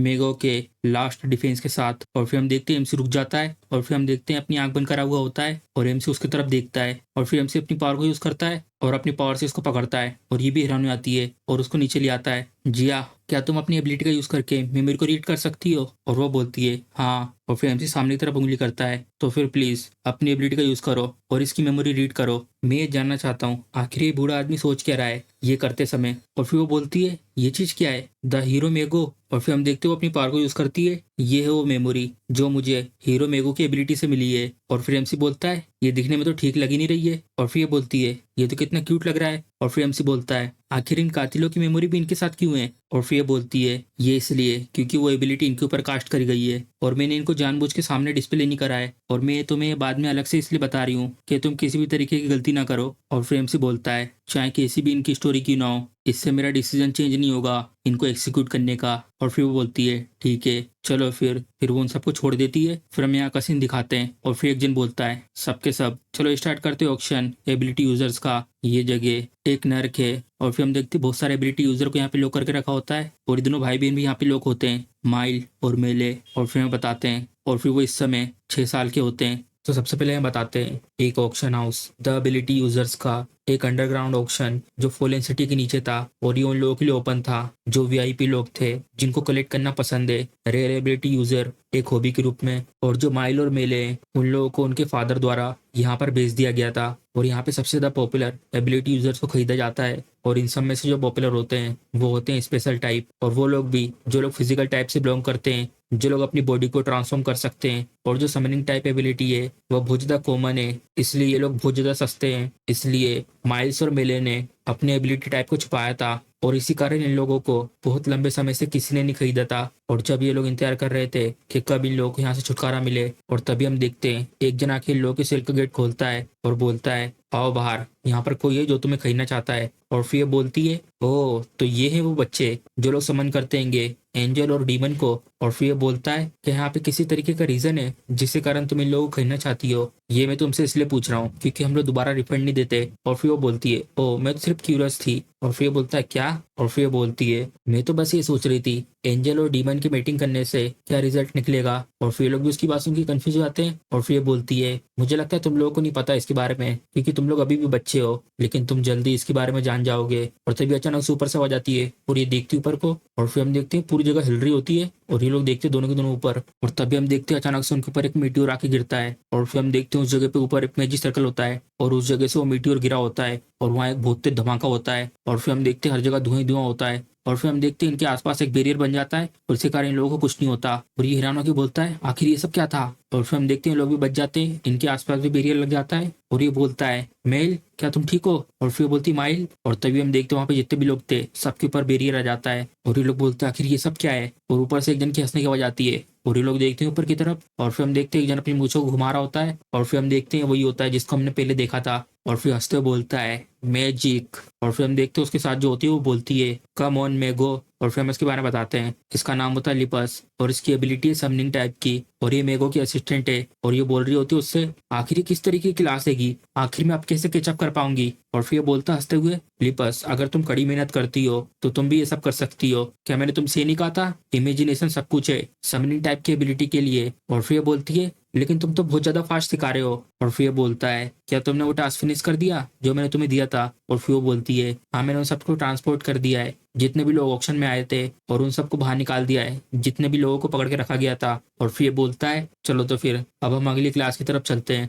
और फिर ये बोलती है आखिर किस तरह की क्लास, आखिर में कैसे समन कर पाऊंगी इतना बड़ा म्यूटियोर। और तभी इनको नीचे से आवाज आती है और ये लोग देखते हैं। और फिर हम देखते हैं माइल और मेल होते हैं और माइल बोलता है क्या तुम हमें भी अपने साथ ले जा सकते हो, सर आप भी समनिंग टाइप की एबिलिटी यूजर हो ना, हम लोग भी समनिंग टाइप की एबिलिटी यूजर हैं। और फिर हिरानो को बोलती है नहीं नहीं इन्हें प्रॉमिस करा था कि सिर्फ ये मुझे लेंगे अपने डिसाइपल के रूप में। और पीछे से वो बोलता है मैंने इस तरीके का प्रॉमिस कब किया, मुझे तो याद ही नहीं है। और फिर हिरानो को बोलती है क्या। और फिर उनके पास आके बोलता है चलो दिखाओ फिर तुम्हारी एबिलिटी कौन सी है। और बाजू में से वो बोल रही होती है तुम तो बहुत ज्यादा झूठे हो। और फिर हम देखते हो अपनी एबिलिटी दिखाते हैं और वो बोलता है एक एंजल और एक डीमन। और फिर ये भी सरप्राइज होती है और बोलती है ये तो बहुत ज्यादा अजीब समन्स है और वो भी बच्चों के लिए, क्या इस समय के जो बच्चे इनकी उम्र के हैं वो लोग टॉयज और डॉग्स को समझ नहीं करते। और मेगो उनकी तरफ देख के मैंने बोलता है मैं इन लोगों में काफी इंटरेस्टेड हूँ, इनने तो मेरे इंटरेस्ट को अपने तरफ खींच लिया है। और फिर बोलता है चलो तो फिर ठीक है मुझे फॉलो करो मैं तुम्हें सिखाऊंगा मैजिक। और फिर बताते 3 साल बाद मेगो ने सिखाया था माइल्स और मेल को कि कैसे तुम्हें समन करना है। और फिर वो बता रहा होता है जो इमेजिनेशन है वो सबसे ज्यादा इंपॉर्टेंट चीज है एक समनर के लिए, जो इमेज तुम्हारे दिमाग में है वो तुम्हारे सामने आ जाएगी तुम्हारी एबिलिटी की वजह से। माइल जो समन करता है एक एंजल को, तुम जरूर अपनी मॉम को याद करते होंगे उस समय जिसने तुम लोगों को बचाया था जब तुम लोग छोटे थे। मेल जो समन करती है एक डीमन को, वो शायद तुम्हारे फादर की वजह से हुआ हो जो हमेशा सबको अब्यूज करते थे। अगर तुम पूरी दुनिया को देखती हो हर जगह से तब तुम समन कर पाओगे अनगिनत चीजें। अगर तुम एक चीज में इंटरेस्टेड हो तब भी कोई बात नहीं है तुम वो भी कर सकते हो। और फिर हम देखते हैं वो बोल रही होती है मीटी और सबसे ज्यादा बेस्ट है। और वो पीछे की तरफ उंगली करके बोलता है बिल्कुल उस रेबिट की तरह मैं तो बस इसमें क्यूरियस हूँ कि तुम लोग किस रास्ते पर जाओगे। और फिर लोग बोलते हैं हम लोग सबसे ज्यादा इंटरेस्टेड है हेवन और हेल में। और फिर वो बोलता है हेवन और हेल। और फिर रेबिट बोलती है ये तो बहुत ज्यादा अलग है दूसरे बच्चों से तो। और फिर वो बताता है ये हमारी मदन ने कहा था उनके जाने से पहले जो अच्छे और काइंड इंसान है वो लोग हेवन में जाते हैं और जो लोग बुरे इंसान हैं वो लोग हेल में जाते हैं। और जो वो शब्द थे हम लोगों ने उनको अपने पास रखा एक सपोर्ट के रूप में। हम लोग इस दुनिया को अच्छा बनाना चाहते हैं ऐसी जगह जहाँ पे अच्छे इंसान हेवन में जा सके और बुरे इंसान हेल में। और फिर उन दोनों के ऊपर हाथ रखता है और बोलता है मैं श्योर हूँ कि तुम दोनों ये सब कर सकते हो क्योंकि तुम दोनों बाकी सब लोगों से बहुत अच्छे और काइंड हो। और फिर एक जन इसका पीछे से नाम लेके बुला रहा होता है मेगो मेगो। और फिर हम देखते हैं बनी होती है और बोलती है जो हीरो एसोसिएशन है उन लोगों ने रिक्वेस्ट करी मदद के लिए। और फिर ये बोलता है क्या एसोसिएशन ने ये करा, उन लोगों ने मेरे प्रपोजल को पहले इग्नोर करा और अब वो लोग मेरी मदद चाहते हैं। और फिर वो बोलती है उसके बारे में जो एसवेड है वो आ चुका है फाइनल एंड में। और फिर हिरानो की बोलता है आखिर तुमने क्या कहा, जो इक्विलिटी टीम है उन लोगों को जल्दी से इसके लिए जाना चाहिए, आखिर वो लोग कर क्या रहे हैं। और फिर बोलती है मुझे कुछ नहीं पता उसके बारे में। और फिर ये बोलता है सीरियसली। और फिर थोड़ी देर तक कुछ बोलता नहीं है और फिर बोलता है प्लीज माइल और मेल को यहाँ पे लेके आओ। और फिर हम देखते दोनों यहाँ पर आते हैं और ये बोल रहे होते हैं क्या तुम यहाँ से जा रहे हो। और ये उससे गले लग जाती है और बोलती है मैं नहीं चाहती कि आप यहाँ से जाओ। और फिर माइल बोलता है आखिर आप कब तक आ पाओगे। और फिर ये बोलता है जो अपोनेंट है वो बहुत ज्यादा टफ है, कम से कम मुझे उसके लिए कुछ साल लग सकते हैं। और फिर ये बोलता है कि हम लोग नहीं जा सकते आपके साथ। और फिर ये बोलता है तुम और मेल जो अपोनेंट है वो बहुत ज्यादा डेंजरस है इसलिए मैं नहीं चाहता कि तुम लोग मुझे फॉलो करो। और फिर उन लोगों की तरफ देख रहा होता है और फिर मेले बोलती है मैं नहीं चाहती कि आप हमें छोड़ के जाओ और मैं नहीं चाहती कि हम लोग को दोबारा से ऐसे फेंक दिया जाए। और पीछे से रेबिट बोलती है फेंक दिया जाए, तुम लोग कोई सामान नहीं हो। और फिर मेगो बोलता है माइल और मेल। और फिर वो अपना मैजिक यूज करता है उनके ऊपर ये लो जाते वक्त मेरे तरफ से तुम्हारे लिए एक गिफ्ट जो मेरा एबिलिटी सिंबल है वो मेरे तुम्हारे कपड़े पे लगा दिया है, तो अगर कभी भी तुम लोग शेल्टर में जाते हो तो वहाँ पे जो लोग हैं वो लोग तुम लोगों का ध्यान रखेंगे। हम लोग फिर से मिलेंगे किसी दिन, तब तक प्लीज एक अच्छे ईमानदार इंसान की तरह बड़े होना। और फिर बताते हैं लेकिन जैसे ही माइल और मेल मेगो से अलग हो गए थे वो लोग शेल्टर में नहीं गए क्योंकि उन लोगों को डर लग रहा था नए लोगों से मिलने में। उन लोगों ने अपने आप को आइसोलेट कर लिया हर जगह से और वो लोग ये जगह पे रह के अपनी ताकत को बढ़ाने लगे। आखिर हम लोगों के पास कैसी एबिलिटी हो जिससे हम लोग अच्छा इंसान बन के बड़े हों। जब तक हम लोग मेगो से दोबारा मिले आखिर क्या अच्छा है और क्या बुरा, आखिर हमें अपनी एबिलिटी से क्या करना है। और फिर हम देखते हैं 2 साल बीत चुके होते हैं। माइल्स और मेले खुद अपने से ये डिसाइड कर रहे थे कि आखिर बुरा और अच्छा क्या है और वो लोग वापस चले गए अपने होम टाउन में। और फिर लोग बोलते हैं जो लोग अच्छे हैं वो लोग हेवन में जाएंगे और जो लोग बुरे हैं वो लोग हेल में जाएंगे। ये तो हमारा। और फिर हम देखते हैं उन लोगों ने अपनी एबिलिटी यूज कर दी होती लोगों के ऊपर और फिर हमें बताते हैं। और इसके बाद ये लोग अपना खुद का ही हेवन और हेल बनाने लगे जो इन लोगों ने इमेजिन करा था। ये तो हमारा यूटोपिया है। और एक ही महीने के अंदर अंदर माइल्स और मेल अपने खुद के होम टाउन को अपने खुद के वर्जन के यूटोपिया में कन्वर्ट करने में कामयाब हो गए। जैसे माइल्स और मेले ने अपने अपने एंजल और डीमन को समन करा, वो लोग नजर रखने लगे अपने होम टाउन के लोगों के ऊपर। उन लोगों ने उन्हें 1 महीने तक मॉनिटर करा और उन लोगों ने उनको कैटेगरी में बांट दिया कि कौन हेल में जाएगा और कौन हेवन में। और इसको लेकर जो भी इन लोगों ने स्टैंडर्ड रखे थे, ये वो चीजें थी जो इनकी मोम ने इन लोगों को करने से मना करा था जब ये लोग बच्चे थे। तुम्हें चोरी नहीं करना है और जमीन पे कचरा नहीं फैलाना है और पब्लिक एरिया में शांत रहना है और तुम्हें झूठ नहीं बोलना है और तुम्हें दोस्तों के साथ झगड़ा नहीं करना है और ऐसी और भी बातें। और उस समय ये लोग बहुत ज्यादा छोटे थे और जितने भी आइडियाज थे ये बहुत ज्यादा सिंपल थे और बिल्कुल बच्चों की तरह। और ये आइडिया बहुत ज्यादा डरावने थे क्योंकि ये बहुत ज्यादा सिंपल थे और भले ही कुछ लोग इसको पास क्यों ना कर दें। और फिर हम देखते हैं बोल रहा होता है हम लोग तुम्हें बड़ा करेंगे और तुम सच में बहुत ज्यादा अच्छी जिंदगी जी पाओगी। और फिर रोते हुए बोलती है प्लीज हमें जाने दो। और फिर वो बोलता है तुम्हें डरने की जरूरत नहीं है, तुम इससे नहीं मरोगी। और फिर हम देखते हुए उसको प्रोटेक्ट कर देता है। तुम अच्छे अच्छे सपने देखोगी हेवन में हमेशा हमेशा के लिए। और जो न्यूज थी इनकी यूटोपिया की वो बिल्कुल भी सही नहीं थी। और फिर हमें इस जगह का सीन दिखाते हैं और जो वो न्यूज थी वो पहुंच चुकी थी हीरो एसोसिएशन के कानों तक। और ये बोल रहा होता है चलो तो फिर मीटिंग को स्टार्ट करते हैं। और फिर हमें बताते हैं इसके बारे में। इसका नाम होता है अथॉरिटी, हीरो एसोसिएशन का चेयरमैन। और फिर ये बोलता है चलो तो फिर। और फिर ये बोलता है क्या इतने मेंबर से बस। और फिर ये बोलती है मुझे लगता है सबकी छुट्टी है, ऐसा ही कुछ। और फिर बताते हैं इसके बारे में। टीसीओ बेंजाओ 30 ईयर की हीरो। और फिर ये बोल रहा होता है जल्दी से पॉइंट की बात पर आओ, मुझे लगता है यहाँ पे कुछ ऐसे केस होंगे जो काफी इंटरेस्टेड होंगे। और फिर हम इसके बारे में बताते हैं। इसका नाम होता है कुस्टा, 30 ईयर का हीरो। और फिर उनके सामने एक पैनल आता है और ये लोग हैरान हो जाते हैं क्या। और ये बोल रहा होता है ये सारे के सारे तो B1 लेवल के केस हैं, इन सब पे तो कोई भी ध्यान नहीं देगा कि यहाँ पे B2 लेवल के केस नहीं है।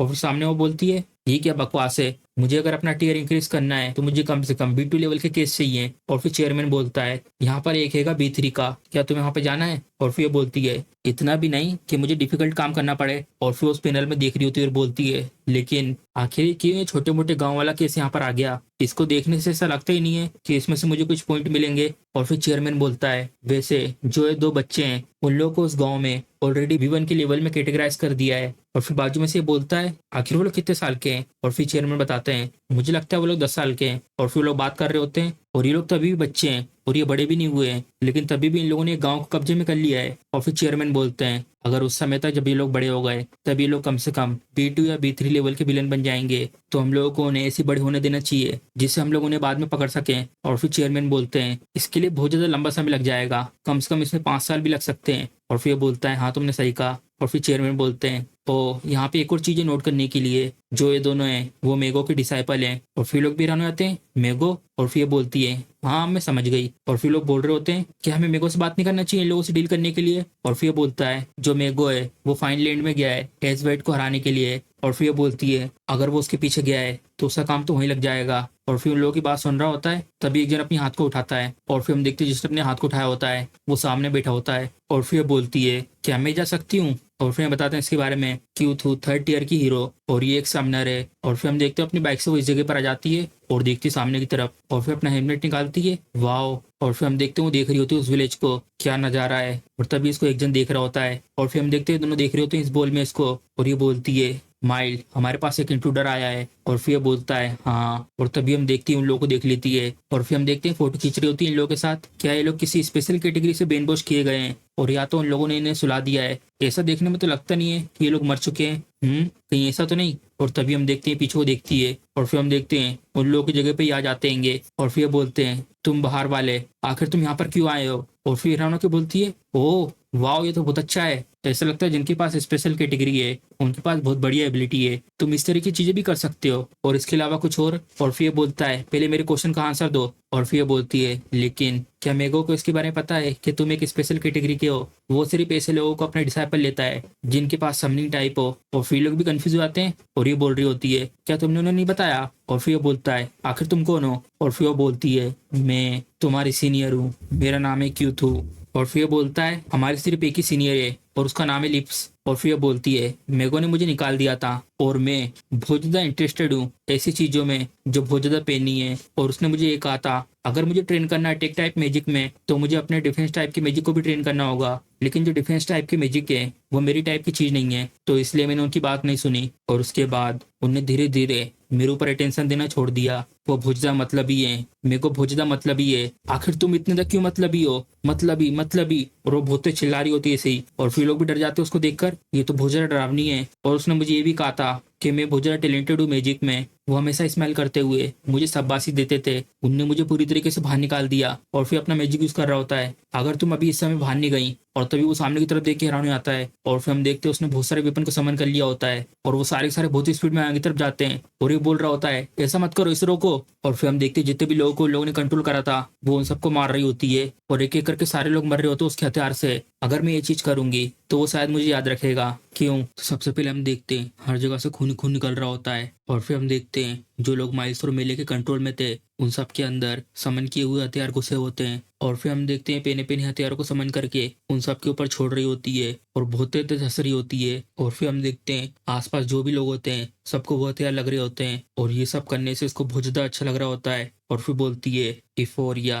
और फिर हम देखते हैं बहुत ज्यादा हैरान हो जाता है उसको ये सब करता देखकर, और यहाँ पर आके गिर जाता है और फिर इससे बोल रहा होता है माइले क्या तुम ठीक हो? और फिर ये बोलती है हाँ मैं ठीक हूँ माइल। और फिर हम देखते हैं दूर आके इस चीज के अंदर से उसको देख रहे होते हैं और उसको ऐसा करता देखकर ये लोग भी डर जाते हैं, आखिर ये चीज क्या है। और फिर वो बोलती है यही है, ये जो फीलिंग है ये तो सच में बहुत ज्यादा मजेदार है, जितना सोचा था उससे भी ज्यादा। और फिर हम देखते हैं उसके सामने अभी भी एक जन खड़ा होता है और फिर ये बोलती है एक और फिर वो अपने ब्लेड को समन करती है और उसकी तरफ फेंक देती है एक और फिर हम देखते हैं माइल और मेल वहां पर आ जाते हैं और अपने शील्ड से उसको बचा लेते हैं। और फिर उनको देख के बोलती है वाओ एक डिफेंसिव मैजिक, तुमने बहुत अच्छा काम करा है इस चीज को टीचर से सीख कर, और ये बहुत ज्यादा मजबूत भी है। और तभी हम देखते हैं पीछे से इसके ऊपर हमला करने के लिए आता है और तभी वो अपना मैजिक एक्टिवेट करती है और वो पटाख से इसकी तरफ आते हुए बोलती है लेकिन, और फिर उसको बीच से काट देते हैं अपनी कैंची से। जो तुम्हारे अटैक्स है उनके ऊपर तुम्हें अभी भी बहुत ज्यादा काम करना है। और फिर मेले उसे बोलती है तुम डेफिनेटली हेल में जाओगी। और फिर वो मेले से बोलती है मैं तुम्हारी सीनियर हूँ, तुम्हें पता है ना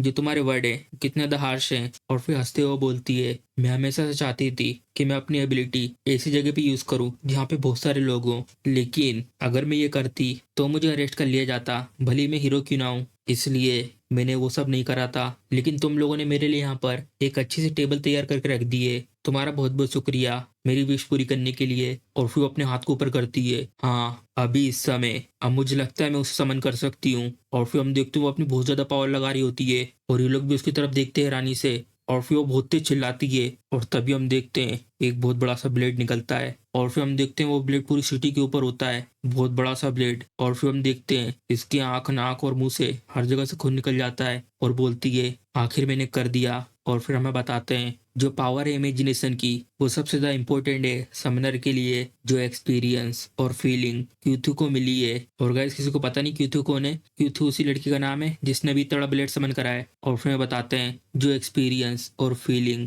क्यूथू को मिली इतने सारे लोगों को मारने के बाद, उसके वजह से इसके अंदर एक और बड़ी इमेजिनेशन ने जन्म लिया और उसकी एबिलिटी और ज्यादा ताकतवर बन गई। और फिर वो बोल रही होती है मैं पहले इतनी बड़ी चीज कभी भी पहले समझ नहीं कर पाई थी, ये तो बहुत ज्यादा बड़ा है और बहुत ज्यादा कूल, ये सब कुछ तुम दोनों की वजह से हुआ है, तुम्हारा बहुत बहुत शुक्रिया, चलो तो फिर गुड बाय। और तभी हम देखते हैं अचानक से एक मोस्टर आके इसको पूरा खा लेता है, सिर्फ इसके हाथ बचते हैं और माइली ये सब देख के हैरान हो जाता है। और फिर हमें बताते हैं लेकिन, और फिर हम देखते हैं उसकी बहन ने समन करा होता है और उसके हाथ में वो समनिंग सर्कल होता है। और फिर हमें बताते हैं लेकिन जो मेल है उसके साथ भी सेम हुआ। और फिर ये बोलती है तुम डीमन कहीं की? जो मेल है उसने क्यूथू को एक डरावने डीमन के रूप में देखा, इसलिए उसकी एबिलिटी भी ताकतवर हो गई। और फिर उसका भाई राणो को बोलता है मेले। और फिर ये बोलती है माइल मैंने एक इंसान को मार दिया। और फिर उसका भाई बोलता है नहीं तुमने किसी इंसान को नहीं मारा, जिसको तुमने मारा है वो इंसान नहीं था, वो एक डीमन था। और फिर हमें बताते हैं 1 साल बाद माइल और मेल ने उससे भी बड़े यूटोपिया को बनाया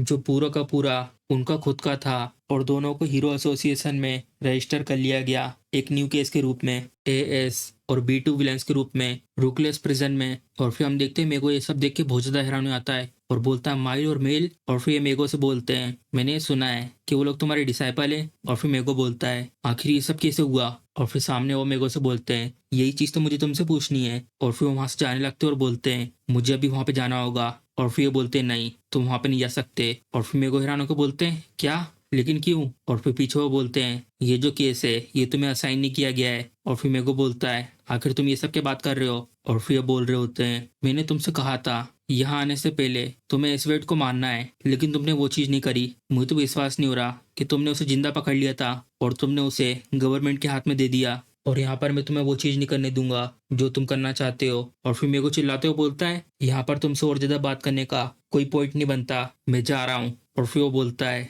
मैंने तुमसे ऑलरेडी कह दिया है तुम यहाँ से नहीं जा सकते। और फिर मेरे को भी अपनी एबिलिटी को एक्टिवेट कर देता है और बोलता है चुप हो जाओ, तुम बस एक पागल यूनिटी को जो पूरी तरीके से ऑब्सेस हो चुका अथॉरिटी से, मैं जाऊंगा अभी इस समय। और तभी हम देखते हैं बाजू में से एक जन आ रहा होता है और फिर हम देखते हैं ये वही होती है इक्वलिटी ग्रुप की लीडर। और फिर ये बोलती है मैं जाऊंगी वहां पर। और फिर हमें बताते हैं इसके बारे में राउजा 30 ईयर की हीरो। और फिर उससे बोलते हैं और वैसे ही एक परफेक्ट मिशन है 30 ईयर के हीरो के लिए, जाओ करो इसे। और फिर मेरे को चिल्लाते बोलता है मैंने कहा ना मैं जाऊंगा। और फिर पीछे से वो बोलती है मेगो। और फिर ये देखता है उसकी तरफ और फिर उसके पास आती है और ये भी बहुत ज्यादा हैरान लगता है उसकी तरफ देख के। और ये बोलती है मुझ पर भरोसा करो। और फिर हमें इस जगह का सीन दिखाते हैं, हर जगह हेलो ही हेलो होते हैं। और फिर इसका भाई बोलता है मेले यहाँ पर एक बाहर वाला आया है। और फिर ये बोलती हाँ इस बार जो बाहर वाला आया है। और फिर हम देखते हैं देख रहे होते हैं इसी बॉल में और राउजा यहाँ पर आ चुकी होती है। और फिर लोग बोलते हैं आखिर इसने अभी तक कितने पाप करे होंगे। और फिर हम देखते हैं वो इस सिटी में आसपास जाते हुए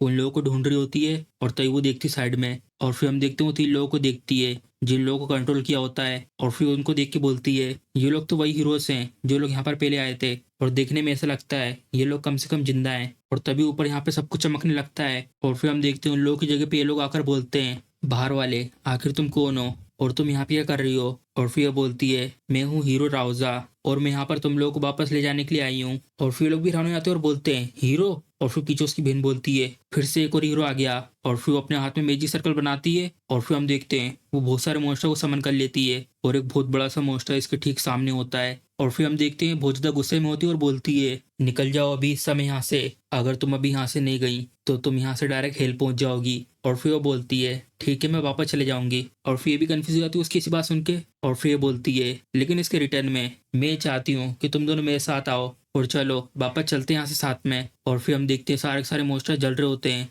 और फिर लोग भी मोस्टर को जलता हुआ देख के हैरान हो जाते हैं। और फिर हम देखते हैं राउजा सामने खड़ी होती है और उसके पीछे सारे मोस्टर जल रहे होते हैं और वो जल्दी से इन लोगों के सामने जाती है और उनके तरफ देख रही होती है। और फिर इन दोनों से बोलती है तुम बहुत ज्यादा दयालु बच्चे हो, मुझे तुम्हारे अटैक से किसी भी तरीके का किलिंग इंटेंट फील नहीं हुआ था। और ये कितनी ज्यादा सेड चीज है, अगर यहाँ पर तुम्हारे पास पहले जो लोग आए थे वो लोग अच्छे हीरो होते तो जो ये सिचुएशन है इतनी ज्यादा बुरी नहीं होती। और फिर उन लोगों के पास आ रही होती है और बोलती है ये कितना ज्यादा अलग है ना जो तुम लोग कर रहे हो, तुम्हें ऐसा लग रहा है वो चीज सही है लेकिन यहाँ पर ऐसे बहुत सारे लोग हैं जो तुम्हारे रास्ते में आ रहे हैं। और फिर माइल बोलता है और पास मत आना। और फिर वो बोलती है डरो मत, मैं यहाँ पे तुम्हें चोट पहुंचाने नहीं आई हूँ, लेकिन जो भी तुम ये सब कर रहे हो वो चीज सही नहीं है। और जो तुम्हारे टीचर हैं इसकी वजह से बहुत ज्यादा सैड है। और ये लोग भी हैरान हो जाते हैं उसकी बात सुन के। और फिर माइल की बहन बोलती है टीचर मेगो क्या वो वापस आ गए। और फिर माइल बोलता है मेले ऐसे झूठ पे भरोसा मत करो। फिर वो बोलती है मैं झूठ नहीं बोल रही। और फिर वो अपना हाथ आगे बढ़ाती है और मुस्कुराते हुए उनसे बोलती है अपनी एबिलिटी को बंद कर दो और आ जाओ मेरे साथ,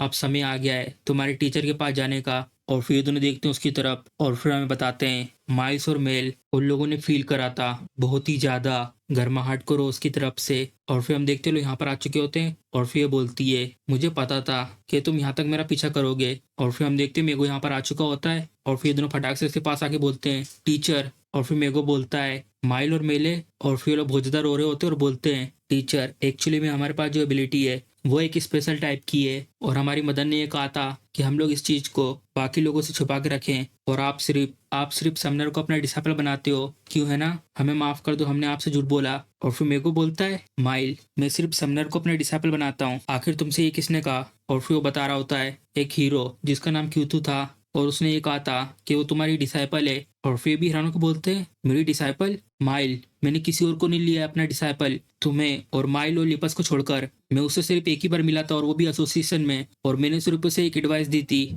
और फिर ये लोग भी हैरान हो जाते हैं क्या। और फिर हमें बताते हैं और फिर 3 साल बाद ये लोग फिर से मिल गए और उन लोगों ने शेयर करा एक दूसरे के साथ इन 3 सालों में आखिर क्या क्या हुआ था। और फिर उन दोनों ने बताया कि आखिर उन दोनों ने कितनी मेहनत करी और बड़े हुए एक अच्छा बच्चे बनकर, और कैसे दूसरे लोग समझ नहीं सकते इन लोगों के एफर्ट को। और माइल और मेले को अभी तक ये बात समझ में नहीं आई। और फिर हम देखते हैं वो लोग आराम से पेड़ की छांव में सो रहे होते हैं और फिर मेगो उनकी तरफ देख रहे होते हैं। और फिर रावजा बोलती पीछे से, क्या तुमने अपनी बातें खत्म कर ली उनके साथ? और फिर ये बोलता है, रावजा क्या तुम इन लोगों को मेरे ऊपर छोड़ सकती हो? भले इन लोगों ने गांव के अंदर किसी को भी नहीं मारा है, लेकिन तब भी इन लोगों ने हजारों लोगों को होस्टेज बना के रखा था, और इन लोगों ने एक हीरो को भी मारा है। और इनके लिए बहुत ज्यादा मुश्किल हो जाएगा कोर्ट में डेथ पेनल्टी को अवॉइड करना। ये लोग सही रास्ते से भटक गए थे क्योंकि ये लोग अभी भी बच्चे हैं, और इन लोगों ने अपनी एबिलिटी को भी बंद कर दिया है। अगर तुम ये सब मुझ पे छोड़ती हो तो मैं इन लोगों की मदद करूंगा ये चीज को समझने में कि क्या गलत और क्या सही है। और फिर ये बोलती है, मैं ये सब नहीं कर सकती। और फिर वो भी हैरान हो जाता है और बोलता है, राउजा।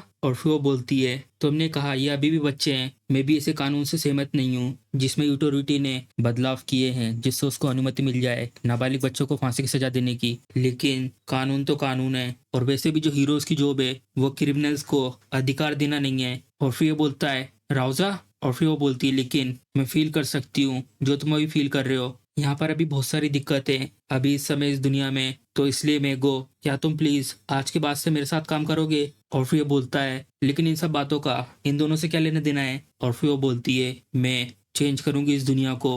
और फिर हम देखते हैं ये बात उसने पूरा सीरियस होकर बोली होती है, और फिर ये भी देख लेता है उसके सीरियसनेस को। और फिर ये बोलता है, लेकिन मेरी एक कंडीशन है, प्लीज इन लोगों को मरने मत देना जब तक ये लोग बड़े नहीं हो जाते। प्लीज मुझे अलाउ करो कि मैं अपनी एबिलिटी इनके ऊपर यूज करूं। और फिर ये बोलती है, ठीक है, जब तक ये बड़े नहीं हो जाते इनमें से कोई नहीं मरेगा। हम लोग दुनिया को चेंज कर देंगे इससे पहले ये लोग बड़े हो जाएं। और फिर हम देखते हैं एमसी सब मेमोरी देखने के बाद पूरी तरीके से चुप होता है। और फिर ये बोलती है, गेंग्यू। और फिर एमसी कुछ नहीं बोलता। और फिर हमें पास्ट का सीन दिखाते हैं और इसको एक जन बुला रहा होता है, सीओ गेंग्यू। और फिर ये बोल रही होती है, मैंने तुम्हारे बारे में गेंगो से बहुत ज्यादा सुना है, क्या तुम चेंज करोगे दुनिया को मेरे साथ? और फिर हम देखते हैं ये सब सोचने के बाद एमसी खड़ा होता है, और फिर सामने वो लोग बोल रहे होते हैं, हम लोग सिंपली लोगों को जज करते हैं हमारे रूल के अकॉर्डिंग। जो कानून है उसके अंदर जो रूल है वो भी तो इस दुनिया के लोग द्वारा बनाए गए हैं। आखिर क्या डिफरेंस है तुम्हारे और हमारे बीच में? और फिर ये बोल रही होती है एमसी को, गेंग्यू, मैं और गेंगो हम दोनों के ऊपर भरोसा किया गया था कि हम दोनों इन दोनों को चीजें सिखाएं कि क्या सही और क्या गलत है। मैं ये नहीं कह रही कि इन लोगों ने कुछ भी गलत नहीं करा है, इन लोगों को सबसे पहले समझने की जरूरत है कि इन लोगों ने क्या गलत करा है। और फिर हम देखते हैं एमसी अपनी एबिलिटी को एक्टिवेट करता है और उसके आसपास वही बोल बना देता है जिससे उसकी आवाज वापस बाहर ना आए और ये भी ना देख पाए कि बाहर क्या हो रहा है। और फिर हम देखते हैं एमसी इन लोगों के पास आ रहा होता है, और फिर हमें बताते हैं सीओ गेंग्यू, और वो आ रहा होता है आगे की तरफ, और ये लोग भी बहुत ज्यादा डर जाते हैं सीओ गेंग्यू। और ये लोग बोल रहे होते हैं, प्लीज हमें जाने दो। और वो आ रहा होता है उन लोगों के पास, और ये लोग बहुत ही ज्यादा डर जाते हैं और रोने लगते हैं, प्लीज अगर मैं इसके बारे में दोबारा सोचूं मुझे ऐसा लगता है कि हम लोग गलत थे। और फिर हम देखते हैं इनसे अपने मुक्का पीछे करता है, और ये लोग बहुत ही ज्यादा डर जाते हैं और अपनी मोम को याद कर रहे होते हैं और अपने टीचर को भी याद कर रहे होते हैं। और तभी एमसी बहुत तेज मुक्का मारता है, और वो मुक्का टकराने के बाद उसकी आवाज बाहर तक आती है और पूरा का पूरा वाला एरिया हिल जाता है। और फिर हम देखते हैं एमसी ने वो मुक्का जमीन पे मारा होता है, और फिर एमसी बोलता है, सीरियसली? और ये दोनों बहुत ही ज्यादा डर जाते हैं उससे। और फिर हम देखते हैं वो बहुत ही ज्यादा गुस्से में होता है और बोलता है, ये तो बहुत ही ज्यादा अपसेटिंग है। और फिर हमें बताते हैं इसके दिमाग में बहुत सारी चीजें चल रही थी, और जो वो चीजें थी, और तभी हम देखते हैं इनके सामने बहुत सारी एक लाइन सी बन जाती है। और फिर एमसी तभी सामने की तरफ देखता है और वो फोटो की तरह गिर रहे होते हैं। और फिर हम देखते हैं अचानक से इनके पूरे शरीर में बॉक्स के आकार की लाइनें बन जाती हैं और ये बीच से कट चुके होते हैं। और फिर हम देखते हैं यहाँ पर आ जाती है पूरे तैयार होकर अपने दो साथियों के साथ एक टेलीपोर्टेशन गेट से, और बहुत तेज हंस रही होती है। और फिर हम देखते हैं माइल और मेल थे वो एक एक करके कट रहे होते हैं और वो बहुत तेज हंस रही होती है सब देख के। और फिर हम देखते हैं ऊपर से उनके कटे हुए कपड़े उनके खून के साथ गिर रहे होते हैं, और एमसी देखता है उनकी तरफ, और फिर वो बोलती है, आखिर तुम्हें इतना ज्यादा सोचने की क्या जरूरत है? इतना ज्यादा सोचना तुम्हारे ऊपर सूट नहीं करता, तुम तो सच में बहुत ही ज्यादा हिंसम हो सामने से देखने पर तो। और एमसी तो पूरा खो चुका होता है, उसे कुछ समझ में नहीं आ रहा होता, और वो देख रहा होता है उनके कपड़े और खून को गिरते हुए। और फिर ये बोलती है, हेलो हस्बैंड, तुम्हारी दुल्हन यहाँ पर आ चुकी है। तो सबसे पहले हम देखते हैं यहाँ पर आती टेलीपोर्ट से पूरी तरीके से तैयार होकर, और आते से यहाँ पे जो दो भाई बहन थे उन दोनों को मार देती है। और फिर एमसी से बोलती है, तुमसे मिलकर अच्छा लगा। तो अभी एमसी का मुक्का आता है इसकी तरफ, और अचानक से उसके बाद एमसी हैरान हो जाता है, और फिर हम देखते हैं इसने एमसी का मुक्का रोक दिया होता है, और एमसी से बोलता है, जब कोई तुमसे बात कर रहा हो क्या ये बेसिक मैनर नहीं है कि तुम्हें उसकी बात सुननी चाहिए? और फिर गुस्सा होकर से बोलती है, कैनिस, ये कोई ऐसा है जो जल्द ही तुम्हारा यंग मास्टर बनेगा, तुम मुझे उसके साथ बहुत ज्यादा रूड हो रहे हो। और फिर ये बोलता है, मुझे माफ कर दो मिस सिन्का। और फिर खांसती और बोलती है, चलो मुझे सबसे पहले अपने आप को इंट्रोड्यूस करने दो। और वो अपना नाम बता ही रही होती तभी एमसी आता अपना मुक्का लेके इसकी तरफ बहुत ही स्पीड में, और सामने टकराने के बाद बहुत तेज शॉक वेव उठती है। और फिर हम देखते हैं उसका हाथ वो अपना हाथ सामने करती है और एक शील्ड बना देती है और फिर एमसी से बोलती है, तुम तो बहुत ज्यादा जल्दी में हो, तुम्हारे अंदर तो बिल्कुल भी सब्र नहीं है। जबकि हम लोग एक दूसरे को लंबे समय से देख रहे हैं, तो चलो थोड़ी सी बात करते हैं। मेरा नाम है सिनका, और फिर बताते हैं इसके बारे में। इसकी एबिलिटी स्पेशल टाइप की है और ये स्पेस को मैनिपुलेट करती है। मैं हूँ वो लड़की जो बनेगी नई इंसानियत की ईवे। और फिर एमसी भी हैरान हो जाता है और बोलता है, क्या ईवे? और फिर बोलती हाँ ईवे। और फिर एमसी अपनी मुंडी ऊपर करता है और बोलता है, मैं बहुत ही ज्यादा थक चुका हूँ दिमागी रूप से। एक क्रेजी बीच अचानक से यहाँ पे सामने आ गई। और फिर वो बोलती है, क्या एक क्रेजी बीच? और फिर ये बोलती है इन लोगों से, मैं शायद इस दुनिया में सबसे ज्यादा समझदार हूँ, क्यों है ना गाइस? और फिर पीछे ये बोलता है, हाँ आपने सही कहा। और फिर बाजू में बोलती है,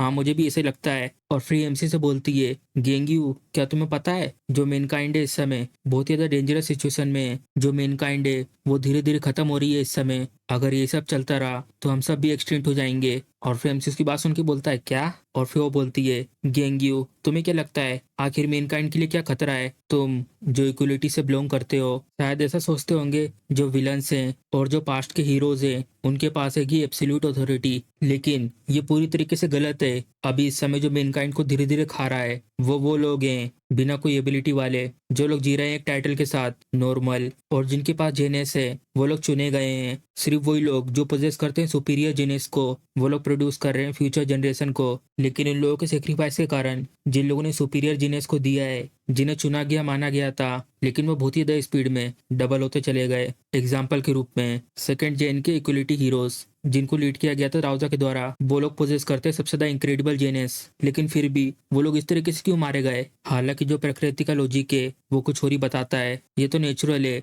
जिन लोगों को सिलेक्टेड नहीं किया गया एवोल्यूशन के द्वारा उनको एक्सटिंक्ट होना ही है, लेकिन उन लोगों ने इसको रोकने का ट्राई करा। और फिर हम देखते हैं एमसी का दिमाग खराब होता है उसकी बात सुन सुन के। और फिर वो बोलती है, ओ गेंग्यू अब तुम तो पूरी तरीके से ठीक हो, क्योंकि अब तुम हीरो नहीं रहे। अभी इस समय तुम ऑलरेडी एंजॉय कर रहे हो उन कमजोर जीनियसेस को मानना। जब मैंने वो देखा मैं उसी समय तुम्हारे प्यार में गिर गई। जो ये प्रिजन है ये एक ऐसी जगह है उन सुपीरियर ह्यूमंस के लिए जो लोग न्यू मैनकाइंड बनेंगे, और वो लोग भी जिन लोगों को अनफेयर तरीके से यहाँ पे प्रिजन के अंदर रखा गया है, उनसे निचले ह्यूमंस को मारने की वजह से जैसे हम लोग सफाया कर देंगे उन सब हीरो का जिन लोगों ने मेनकाइंड के एवोल्यूशन को रोक के रखा है। और इसी के साथ वो सारे के सारे इंफीरियर इंसान भी, हम लोग एक ऐसी दुनिया बनाएंगे जहाँ पे सिर्फ वो लोग एग्जिस्ट करेंगे जिन लोगों के पास स्ट्रॉन्ग एबिलिटी है, और इस जगह का नाम होगा द अल्फा वर्ल्ड। और बिल्कुल भी चिंता मत करो, अगर जो हीरोज ताकतवर हैं अगर वो अपने माइंड को चेंज करके हमें ज्वाइन कर लेते हैं, हम लोग उन्हें भी शामिल कर लेंगे न्यू मैनकाइंड में। हम लोग इतना ज्यादा स्ट्रिक्ट नहीं है। और फिर एमसी बोलता है, मैं ये ट्राई कर रहा हूँ कि मैं उन लोगों को ना मारूं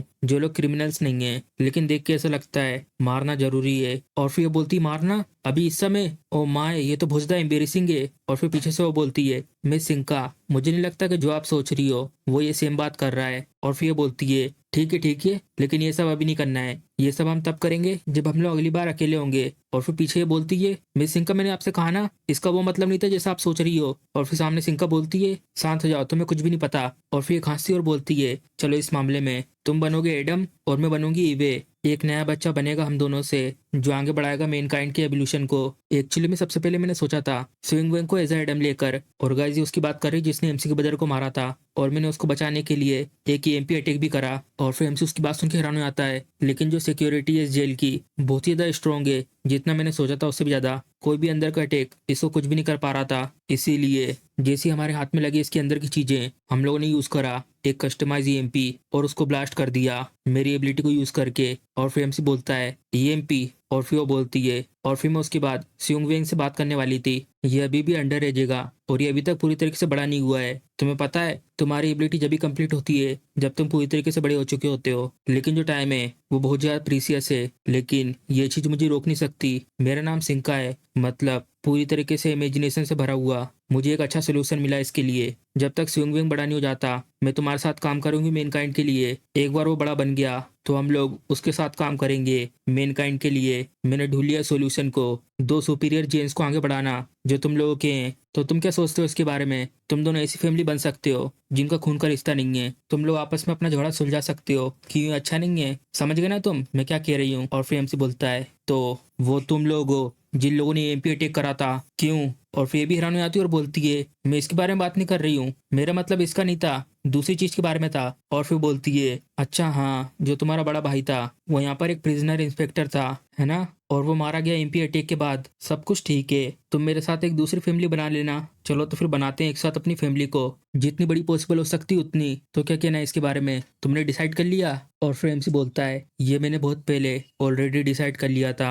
और फिर ये बोलती है क्या सच में? और फिर एमसी अपना हाथ आगे बढ़ाता है, मैं वो चीज़ वापस लेता हूँ जो मैंने पहले कहा था कि मानना जरूरी है। मैं अभी ये सब करके दिखाता हूँ, जितना दर्दनाक पॉसिबल हो सके उतना। तो मैं बीच में से चीर कर और तुम्हारी हड्डियों के टुकड़े करके। और फिर इसके साथ वाली पीछे से बोलती है क्या ये सेम नहीं है मानने जैसा? और फिर बाजू में से ये बोलता है ये दिखने में अच्छा नहीं लग रहा। और फिर सिंका बोलती है वाओ, आखिर ये मुझे कैसे छीनना चाहता है। वेल, जो लवर्स लोग के बीच की लड़ाई है वो इतनी भी बुरी साउंड नहीं कर रही है। जब हम लोग लड़ाई करेंगे हम लोग एक दूसरे को अच्छे से जान पाएंगे। और फिर हम देखते हैं एमसी इसकी बैरियर को पूरी तरीके से चीर के रख देता है। और फिर ये बहुत ज्यादा खुश होती है और चिल्ला के बोलती है तुम तो बहुत ज्यादा एनर्जेटिक हो। और फिर ये बोलता है ये सच में बहुत ज्यादा डेंजरस है। और तभी हम देखते हैं एमसी का अटैक इसके पास आ चुका होता है। और तभी वो उसी समय अपने सामने टेलीपोर्ट को खोल देती है और उसी के अंदर एमसी भी चले जाता है। और फिर एमसी भी हैरान हो जाता है इसकी वजह से। और फिर हम देखते हैं एमसी आसमान में होता है और उस जेल से बहुत ज्यादा ऊपर। और तभी बाजू में से आवाज आती है एक सेकंड रुको। और फिर एमसी देखता है बाजू में। और फिर हम देखते हैं अपने टेलीपोर्ट को एमसी के बाजू में खोल देती है और उससे बोलती है चलो इस चीज को बाहर करते हैं। और फिर बाइक रख जा रही होती है, वहां आने से पहले अपने दिमाग को यहाँ पे ठंडा कर लो। और फिर अपना टेलीपोर्ट बंद कर देती है। और फिर हम देखते हैं एमसी अपनी एबिलिटी को एक्टिवेट करता है और बहुत ही ज्यादा स्पीड में इस जेल के अंदर ऊपर से एक रॉकेट की तरह घुस के जाता है। और फिर सीधे इनके पास आके लैंड करता है। और फिर एमसी देखता है उसकी तरफ और फिर भी देखती है वाओ। और तभी एमसी अपना अटैक करता है और बहुत ही स्पीड में उसके पास पहुंच के उसको बीच में से काट देता है। और फिर एमसी देख के हैरान हो जाता है और बाजू में से एक हंसने की आवाज आती है। और फिर हम देखते हैं वो दूसरे टेलीपोर्ट में होती है। और फिर एमसी बहुत ही स्पीड में अपनी लात घुमा के आता है इसकी तरफ। और फिर बोलती है ये तो बिल्कुल ऐसा है कि जैसे हम लोग छुपन छुपाई खेल रहे हो। और बहुत ही लात मारता है उधर पे। और फिर हम देखते हैं जहाँ पे टेलीपोर्ट था वहां से वो गायब हो जाती है। और जहाँ एमसी लात मारता है उस जगह की पूरी जमीन टूट जाती है। और फिर वो अपने टेलीपोर्ट से एमसी को चढ़ा रही होती है, ये तो ऑलरेडी बहुत ज्यादा पास है, आओ मुझे पकड़ो। और फिर एमसी यूज करता है मोड 1। और फिर हैरान होकर बोलती है ये तो वही है जो तुमने B1 में किया था। और फिर हम देखते हैं एमसी अपने डीमन वाले हाथ को एक्टिवेट करके इसके ऊपर हमला करने के लिए आता है बहुत ही स्पीड में। और तभी वो वहां से गायब हो जाती है। और फिर पीछे आके बोलती है वाओ जरा रुको। और तभी एमसी इसके पास पहुंच जाता है अपने हाथ लेके। और फिर हम देखते हैं जितनी ही वो टेलीपोर्ट बना रही होती है एमसी सारे पे एक एक करके अटैक करते हुए आगे जा रहा होता है और सीधे इसके पास पहुंच चुका होता है। और इसके भी आंसू आ जाते हैं। और फिर एमसी का हाथ उसको पकड़ने वाला होता है और तभी एमसी वहीं पर रुक जाता है। और फिर हम देखते हैं इसने एमसी को पूरी तरीके से लपेट लिया होता है उसके ऊपर चढ़ के। और फिर उससे बोलती है मैं आऊं। और फिर टेलीपोर्ट के अंदर से बोल रही होती है गेटो अभी चीजें इतनी अच्छी हो रही थी, आखिर तुम हम दोनों के बीच में क्यों आई? और फिर वो बोलती है मिस सिंका तुम मारी जाती अगर ये तुम्हें पकड़ लेता तो। और तभी हम देखते हैं एमसी उसको पकड़ के जमीन में घुसा देता है और अपनी पावर को एक्टिवेट कर देता है उसी के ऊपर। और फिर उसकी मुंडी पकड़ के ऊपर करता है और दे मारता जमीन पे। और ये लोग देख रहे होते हैं। और फिर हम देखते हैं वहां पे हर जगह खून ही खून होता है। और तई बाजू में समझ आती है देखा मैंने तुमसे कहा था तुम मारी जाती अगर तुम इसके हाथ में लग जाती तो। और फिर वो बोलती है एमसी से जो अभी जिंदगी इस समय मैंने खोई है तुम उसको लेकर क्या करोगे? और फिर सिका के साथ वाला बोलता है मिस सिका आपका क्या डिसीजन है? और फिर वो बोलती है ये तो सच में बहुत ज्यादा बुरा है। और फिर इसकी पीछे वाली बोलती है और उसके बारे में क्या जो जिंदगी मैंने खोई है? और फिर रो रही होती है और बोलती है जो वो जेनेसिस थे वो बहुत ही ज्यादा प्रीसियस थे, आखिर ये नौबत क्यों आई? और फिर एमसी यूज करता है मोड 5। और फिर बोलती है मल्टीपल डिमेंशन। और फिर हम देखते हो अपनी पावर को यूज करके बहुत सारे गेट बना देती है और उन सारे गेटों में से जितने भी प्रिजनर इस जेल में थे सारे निकल के आ रहे होते हैं। और वो एक गेट एमसी के सामने ही बनाती है। और फिर एमसी उस गेट की तरफ देख रहा होता है हैरान होके। और फिर ये बोलती है चलो हाय करो उनको, ये लोग हैं कि नए मेन काइंड और ये लोग मेन काइंड के इंचार्ज हैं आज के बाद से। और फिर हमें दिखाते हैं B3। और फिर गेट में से आके बोलता है मुझे तो विश्वास ही नहीं हो रहा जो मेगो है वो मर चुका है, वो मुझे होना चाहिए था जो वो करता। और फिर हम इसके बारे में बताते हैं एसवेड और ये समना टाइप है। और फिर हम इसके बारे में बताते हैं इसका नाम है हो और ये है फिजिकल टाइप। और ये बोलती है कौन है जो मुझे टेम करना चाहेगा? और फिर हम बताते हैं इसके बारे में फ्रिया टुआ और ये का फिजिकल टाइप। और ये बोल रहा होता है क्या मेरे जैसे बूढ़े आदमी की जरूरत है? और फिर हम इसके बारे में बताते हैं नटूरा स्पेशल टाइप। और ये बोल रहा होता है इस बूढ़े आदमी को तो इस दुनिया में सब कुछ चाहिए। और फिर हम इसके बारे में बताते हैं इसका नाम है पेकेन्यू और ये एक स्पेशल टाइप है। और ये मन में बोल रही होती है मुझे डर लग रहा है, मुझे बहुत ज्यादा डर लग रहा है और ऐसी बोलती रहती है। और फिर हम बताते हैं इसके बारे में वीडी स्पेशल टाइप। और ये बोल रहा होता है एक ऐसा हीरो जिसने पहनी हुई है एक ऑफिसर की यूनिफॉर्म, मुझे लगता है मुझे कुछ इंस्पिरेशन यहाँ से मिली है। और फिर ये बोलती है रूड बास्टर्ड कहीं के, स्मोकिंग अलाउड है सिर्फ स्मोकिंग वाले एरिया पर। और फिर हम बताते हैं इसके बारे में मोरेस एक स्पेशल टाइप। और फिर ये सामने वाला बोल रहा होता है आखिर तुम ये क्या बकवास की बातें कर रही हो? और फिर बताते हैं दोनों के बारे में, पीछे वाले का नाम है जिंगजी और सामने वाले का नाम है टिबुरोन और दोनों एक स्पेशल टाइप है। और ये हंसते हुए आ रहा होता है उस टेलीपोर्टेशन गेट के अंदर से। और बोलता है यहाँ पर वो लोग इकट्ठा हुए हैं जो लोग डीमन से भी बहुत ज्यादा बुरे हैं। और फिर बताते हैं इसके बारे में, इसका नाम होता है ह्यून जुओंग। ये भी एक स्पेशल टाइप का है। और फिर बताते हैं B4 के क्रिमिनल्स, ये तो खाली है। और फिर बताते हैं इसके बारे में, इसका नाम होता है तात्सुजिन और ये एक स्पेशल टाइप और फिजिकल टाइप की है। और फिर ये बोलता है ये तो सारे यूजलेस बास्टर्ड है जो अपने वेपन के ऊपर निर्भर रहते हैं। और फिर हम इसके बारे में बताते हैं, इसका नाम हैगा स्टिफनेस और ये एक फिजिकल टाइप है। और फिर ये बोलता है नंबर 4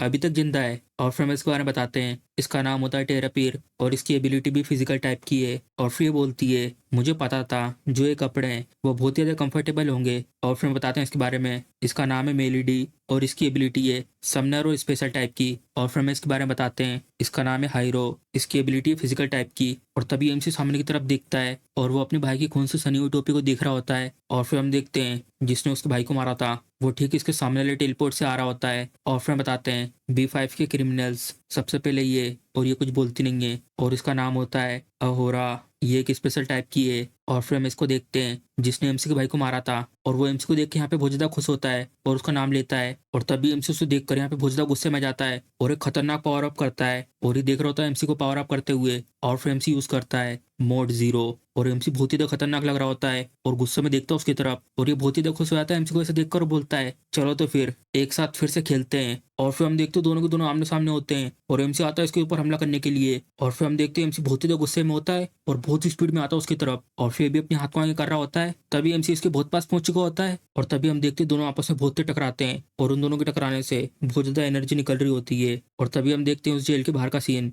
यहाँ पर सब कुछ शांत होता है लेकिन तभी अचानक से थोड़ी सी आवाज आती है और यहाँ पर एक बहुत बड़ा सा भूकंप जैसा आ जाता है, पूरा जेल हिल जाता है बहुत खतरनाक तरीके से उन दोनों के आपस में टकराने से। और ये लोग हैरान होकर देख रहे होते हैं और ये बोलती है क्या खतरनाक तरीका लड़ाई करने का। और फिर बाजू में ये बोलती है मैं आशा करती हूँ कि कोई भी लापरवाह नहीं होगा, उन दोनों के टकराने से जो वेव निकली है उससे कोई घायल ना हो जाए। और फिर हमें इस जगह सीन दिखाते हैं और पीछे से ये बोल रहा होता है वार्डन अभी हमें यहाँ से जल्दी से निकलना होगा। और फिर ये बोलती हैरान होके कैसे, आखिर चीजें यहाँ तक कैसे पहुंच गई, मैंने ये नहीं सोचा था कि सब कुछ ऐसा हो जाएगा। और तभी हमें इस जगह सीन दिखाते हैं, एमसी अपने घुटने का बल होता है और फिर बताते हैं मोड 0 ये वो सारे के सारे क्रिमिनल्स हैं जिन लोगों को इक्वलिटी हीरोज के ग्रुप ने पकड़ा था लेकिन इनमें से किसी ने भी सीओ के इस बेटर मोड को नहीं देखा है। और फिर बोलता है अब मैं समझ गया जो वो 20 रोजा थी आखिर वो क्यों रोक रही थी सीओ को फाइटिंग करने से। और फिर बोलता है मौत इस तरीके से मौत दिखती है जब वो अपने आप को सामने लाती है। और फिर बताते हैं जितने भी लोगों ने इसके इस रूप को देखा उनमें से कुछ लोगों को अच्छा फील हुआ और ये बोल रहा होता है ये तो सच में बहुत ज्यादा औसम है, मुझे तो बहुत ज्यादा अच्छी इंस्पिरेशन मिल रही है इसको देखकर।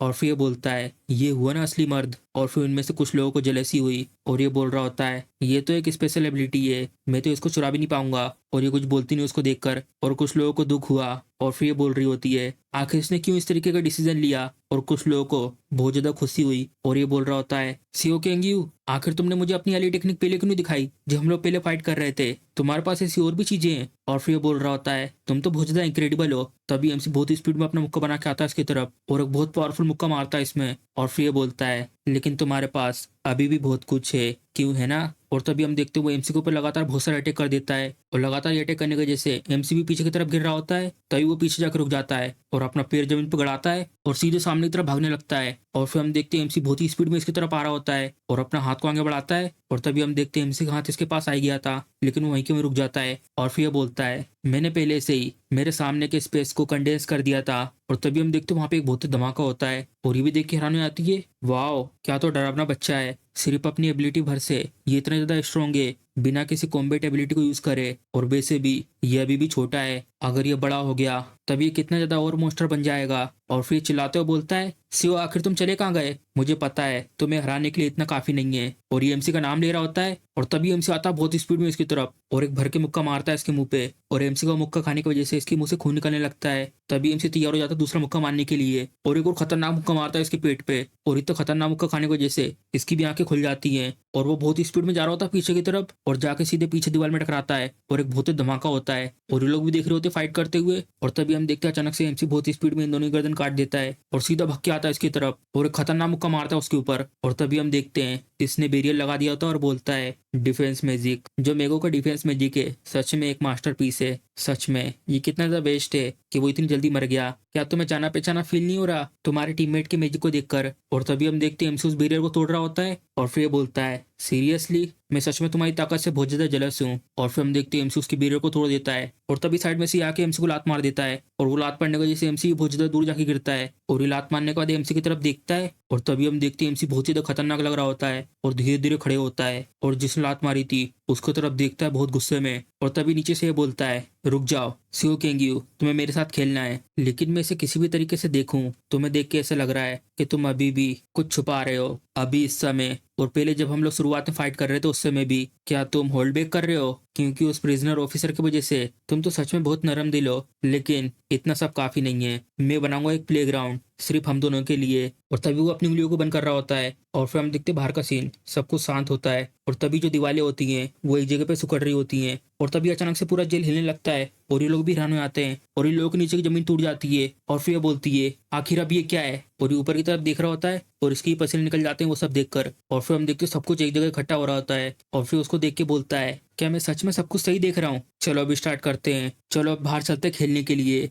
और ये लोग भी डर के मारे बहुत चिल्ला रहे होते हैं और तभी ये जगह हर जगह से टूटने लगती है और ऊपर से पत्थर गिर रहे होते हैं इन लोगों के ऊपर। और तभी हम देखते हैं एमसी की एबिलिटी जाती है इन लोगों के पास और इन लोगों को चारों तरफ से कवर कर रही होती है और ये बोलती है आखिर अब ये क्या है? और जितने भी लोग यहाँ पर थे सबके आसपास वो बॉल बन जाती है और तभी वो बॉल उड़ती है और स्पीड में उस जेल से दूर निकल जाती है। और फिर ये बोलता है ये जगह सच में बहुत ही ज्यादा मजबूत थी। और तभी वो सामने की तरफ देखता है और फिर हम देखते हैं एमसी अपने मुख को बना के इसके ठीक सामने आ जाता है और तभी उसी समय अचानक से सिंका का टेलीपोर्ट इसके सामने आ जाता है और एमसी की स्पीड इतनी ज्यादा होने की वजह से वो उस टेलीपोर्ट के अंदर चले आता है और ये भी हैरान होकर देख रहा होता है उसकी तरफ। और फिर ये बोलती है जब लोग अपनी एबिलिटी यूज कर रहे होते हैं तो मैं उन लोगों के बीच में आना नहीं चाहिए। और फिर इससे बोलती है तो चलो तो फिर हम भी यहाँ से चले बाहर। और वैसे भी यहाँ पे बहुत ज्यादा धूल है। और फिर ये कुछ बोलती नहीं है, ऊपर की तरफ देख रही होती है और तभी नीचे एक पत्थर के ऊपर अपना हाथ रखती है और फिर हम देखते हैं उसके हाथ से रोशनी निकल रही होती है और फिर भी हैरान होकर देख रही होती है और तभी उसकी एबिलिटी से वो पत्थर चमकने लगता है और फिर हम देखते हैं वो एक तलवार बना देती है उस पत्थर से। और फिर उसको देख के बोलती है आखिर तुम ये सब क्या कर रही हो? और तभी वो खतरनाक से पावरफुल स्लेश मारती सामने की तरफ और फिर देख के हैरान हो जाती है वाओ।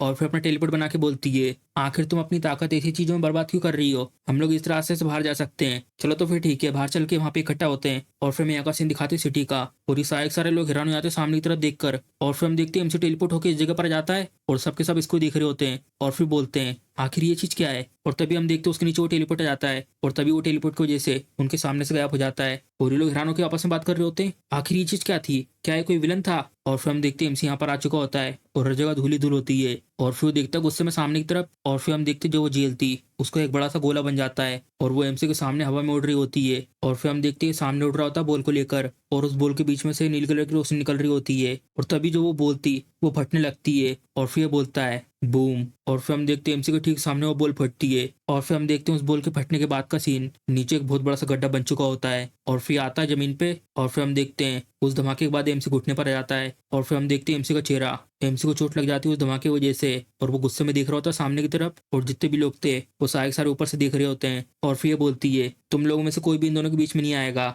हम लोग यहाँ पर सिर्फ उन लोगों को देखने के लिए आए हैं। और फिर उन लोगों में से कोई कुछ नहीं बोलता और फिर हमें बताते हैं जो ये रीजन है कि क्यों ये क्रिमिनल्स सिंका की बात सुन रहे हैं और हालांकि इनको देख के ऐसा लगता नहीं है कि ये लोग उसकी बात सुनेंगे। और फिर हमें पहले का सीन दिखाते हैं, सिंका यहाँ पर इससे आके बोलती है मैं हूँ सिंका, मैं तुम्हारे डिजायर को पूरा करूंगी। और फिर हमें बताते हैं सिंका ने इन लोगों के डिजायर को यूज करा इन लोगों के ऊपर, एक ऐसी फीलिंग जो सारे इंसानों के पास होती है और इसको यूज करके उसने सक्सेसफुली सारे क्रिमिनल्स को अपने अल्फा वर्ल्ड में ज्वाइन करवा लिया। लेकिन और फिर ये बोल रहा होता है तब क्या होगा अगर मैंने मना कर दिया तो? और फिर ये बोलती है अगर तुम मना कर देते हो तो बहुत ज्यादा बुरा होगा क्योंकि तुम्हें फिर उसके बाद बनना होगा। और फिर बताते हैं ये भी एक रीजन था जिसके कारण लोगों ने ज्वाइन करा। और फिर इधर का सीन दिखाते हैं और फिर ये बोल रहा होता है एक नई मैनकाइंड। और फिर हंसते हुए बोलता है तो तुम इस रीजन की वजह से सियो केंग्यू से शादी करना चाहती हो और फिर बाद में मुझसे शादी करोगी, तुम तो सच में इंटरेस्टिंग हो। और फिर ये बोलती है मुझे अच्छा लगा कि तुमने ऐसा सोचा। और फिर वो इससे बोलता है लेकिन इसमें एक प्रॉब्लम है, मुझे लगता है सीओ से फाइट करना और ज्यादा इंटरेस्टिंग है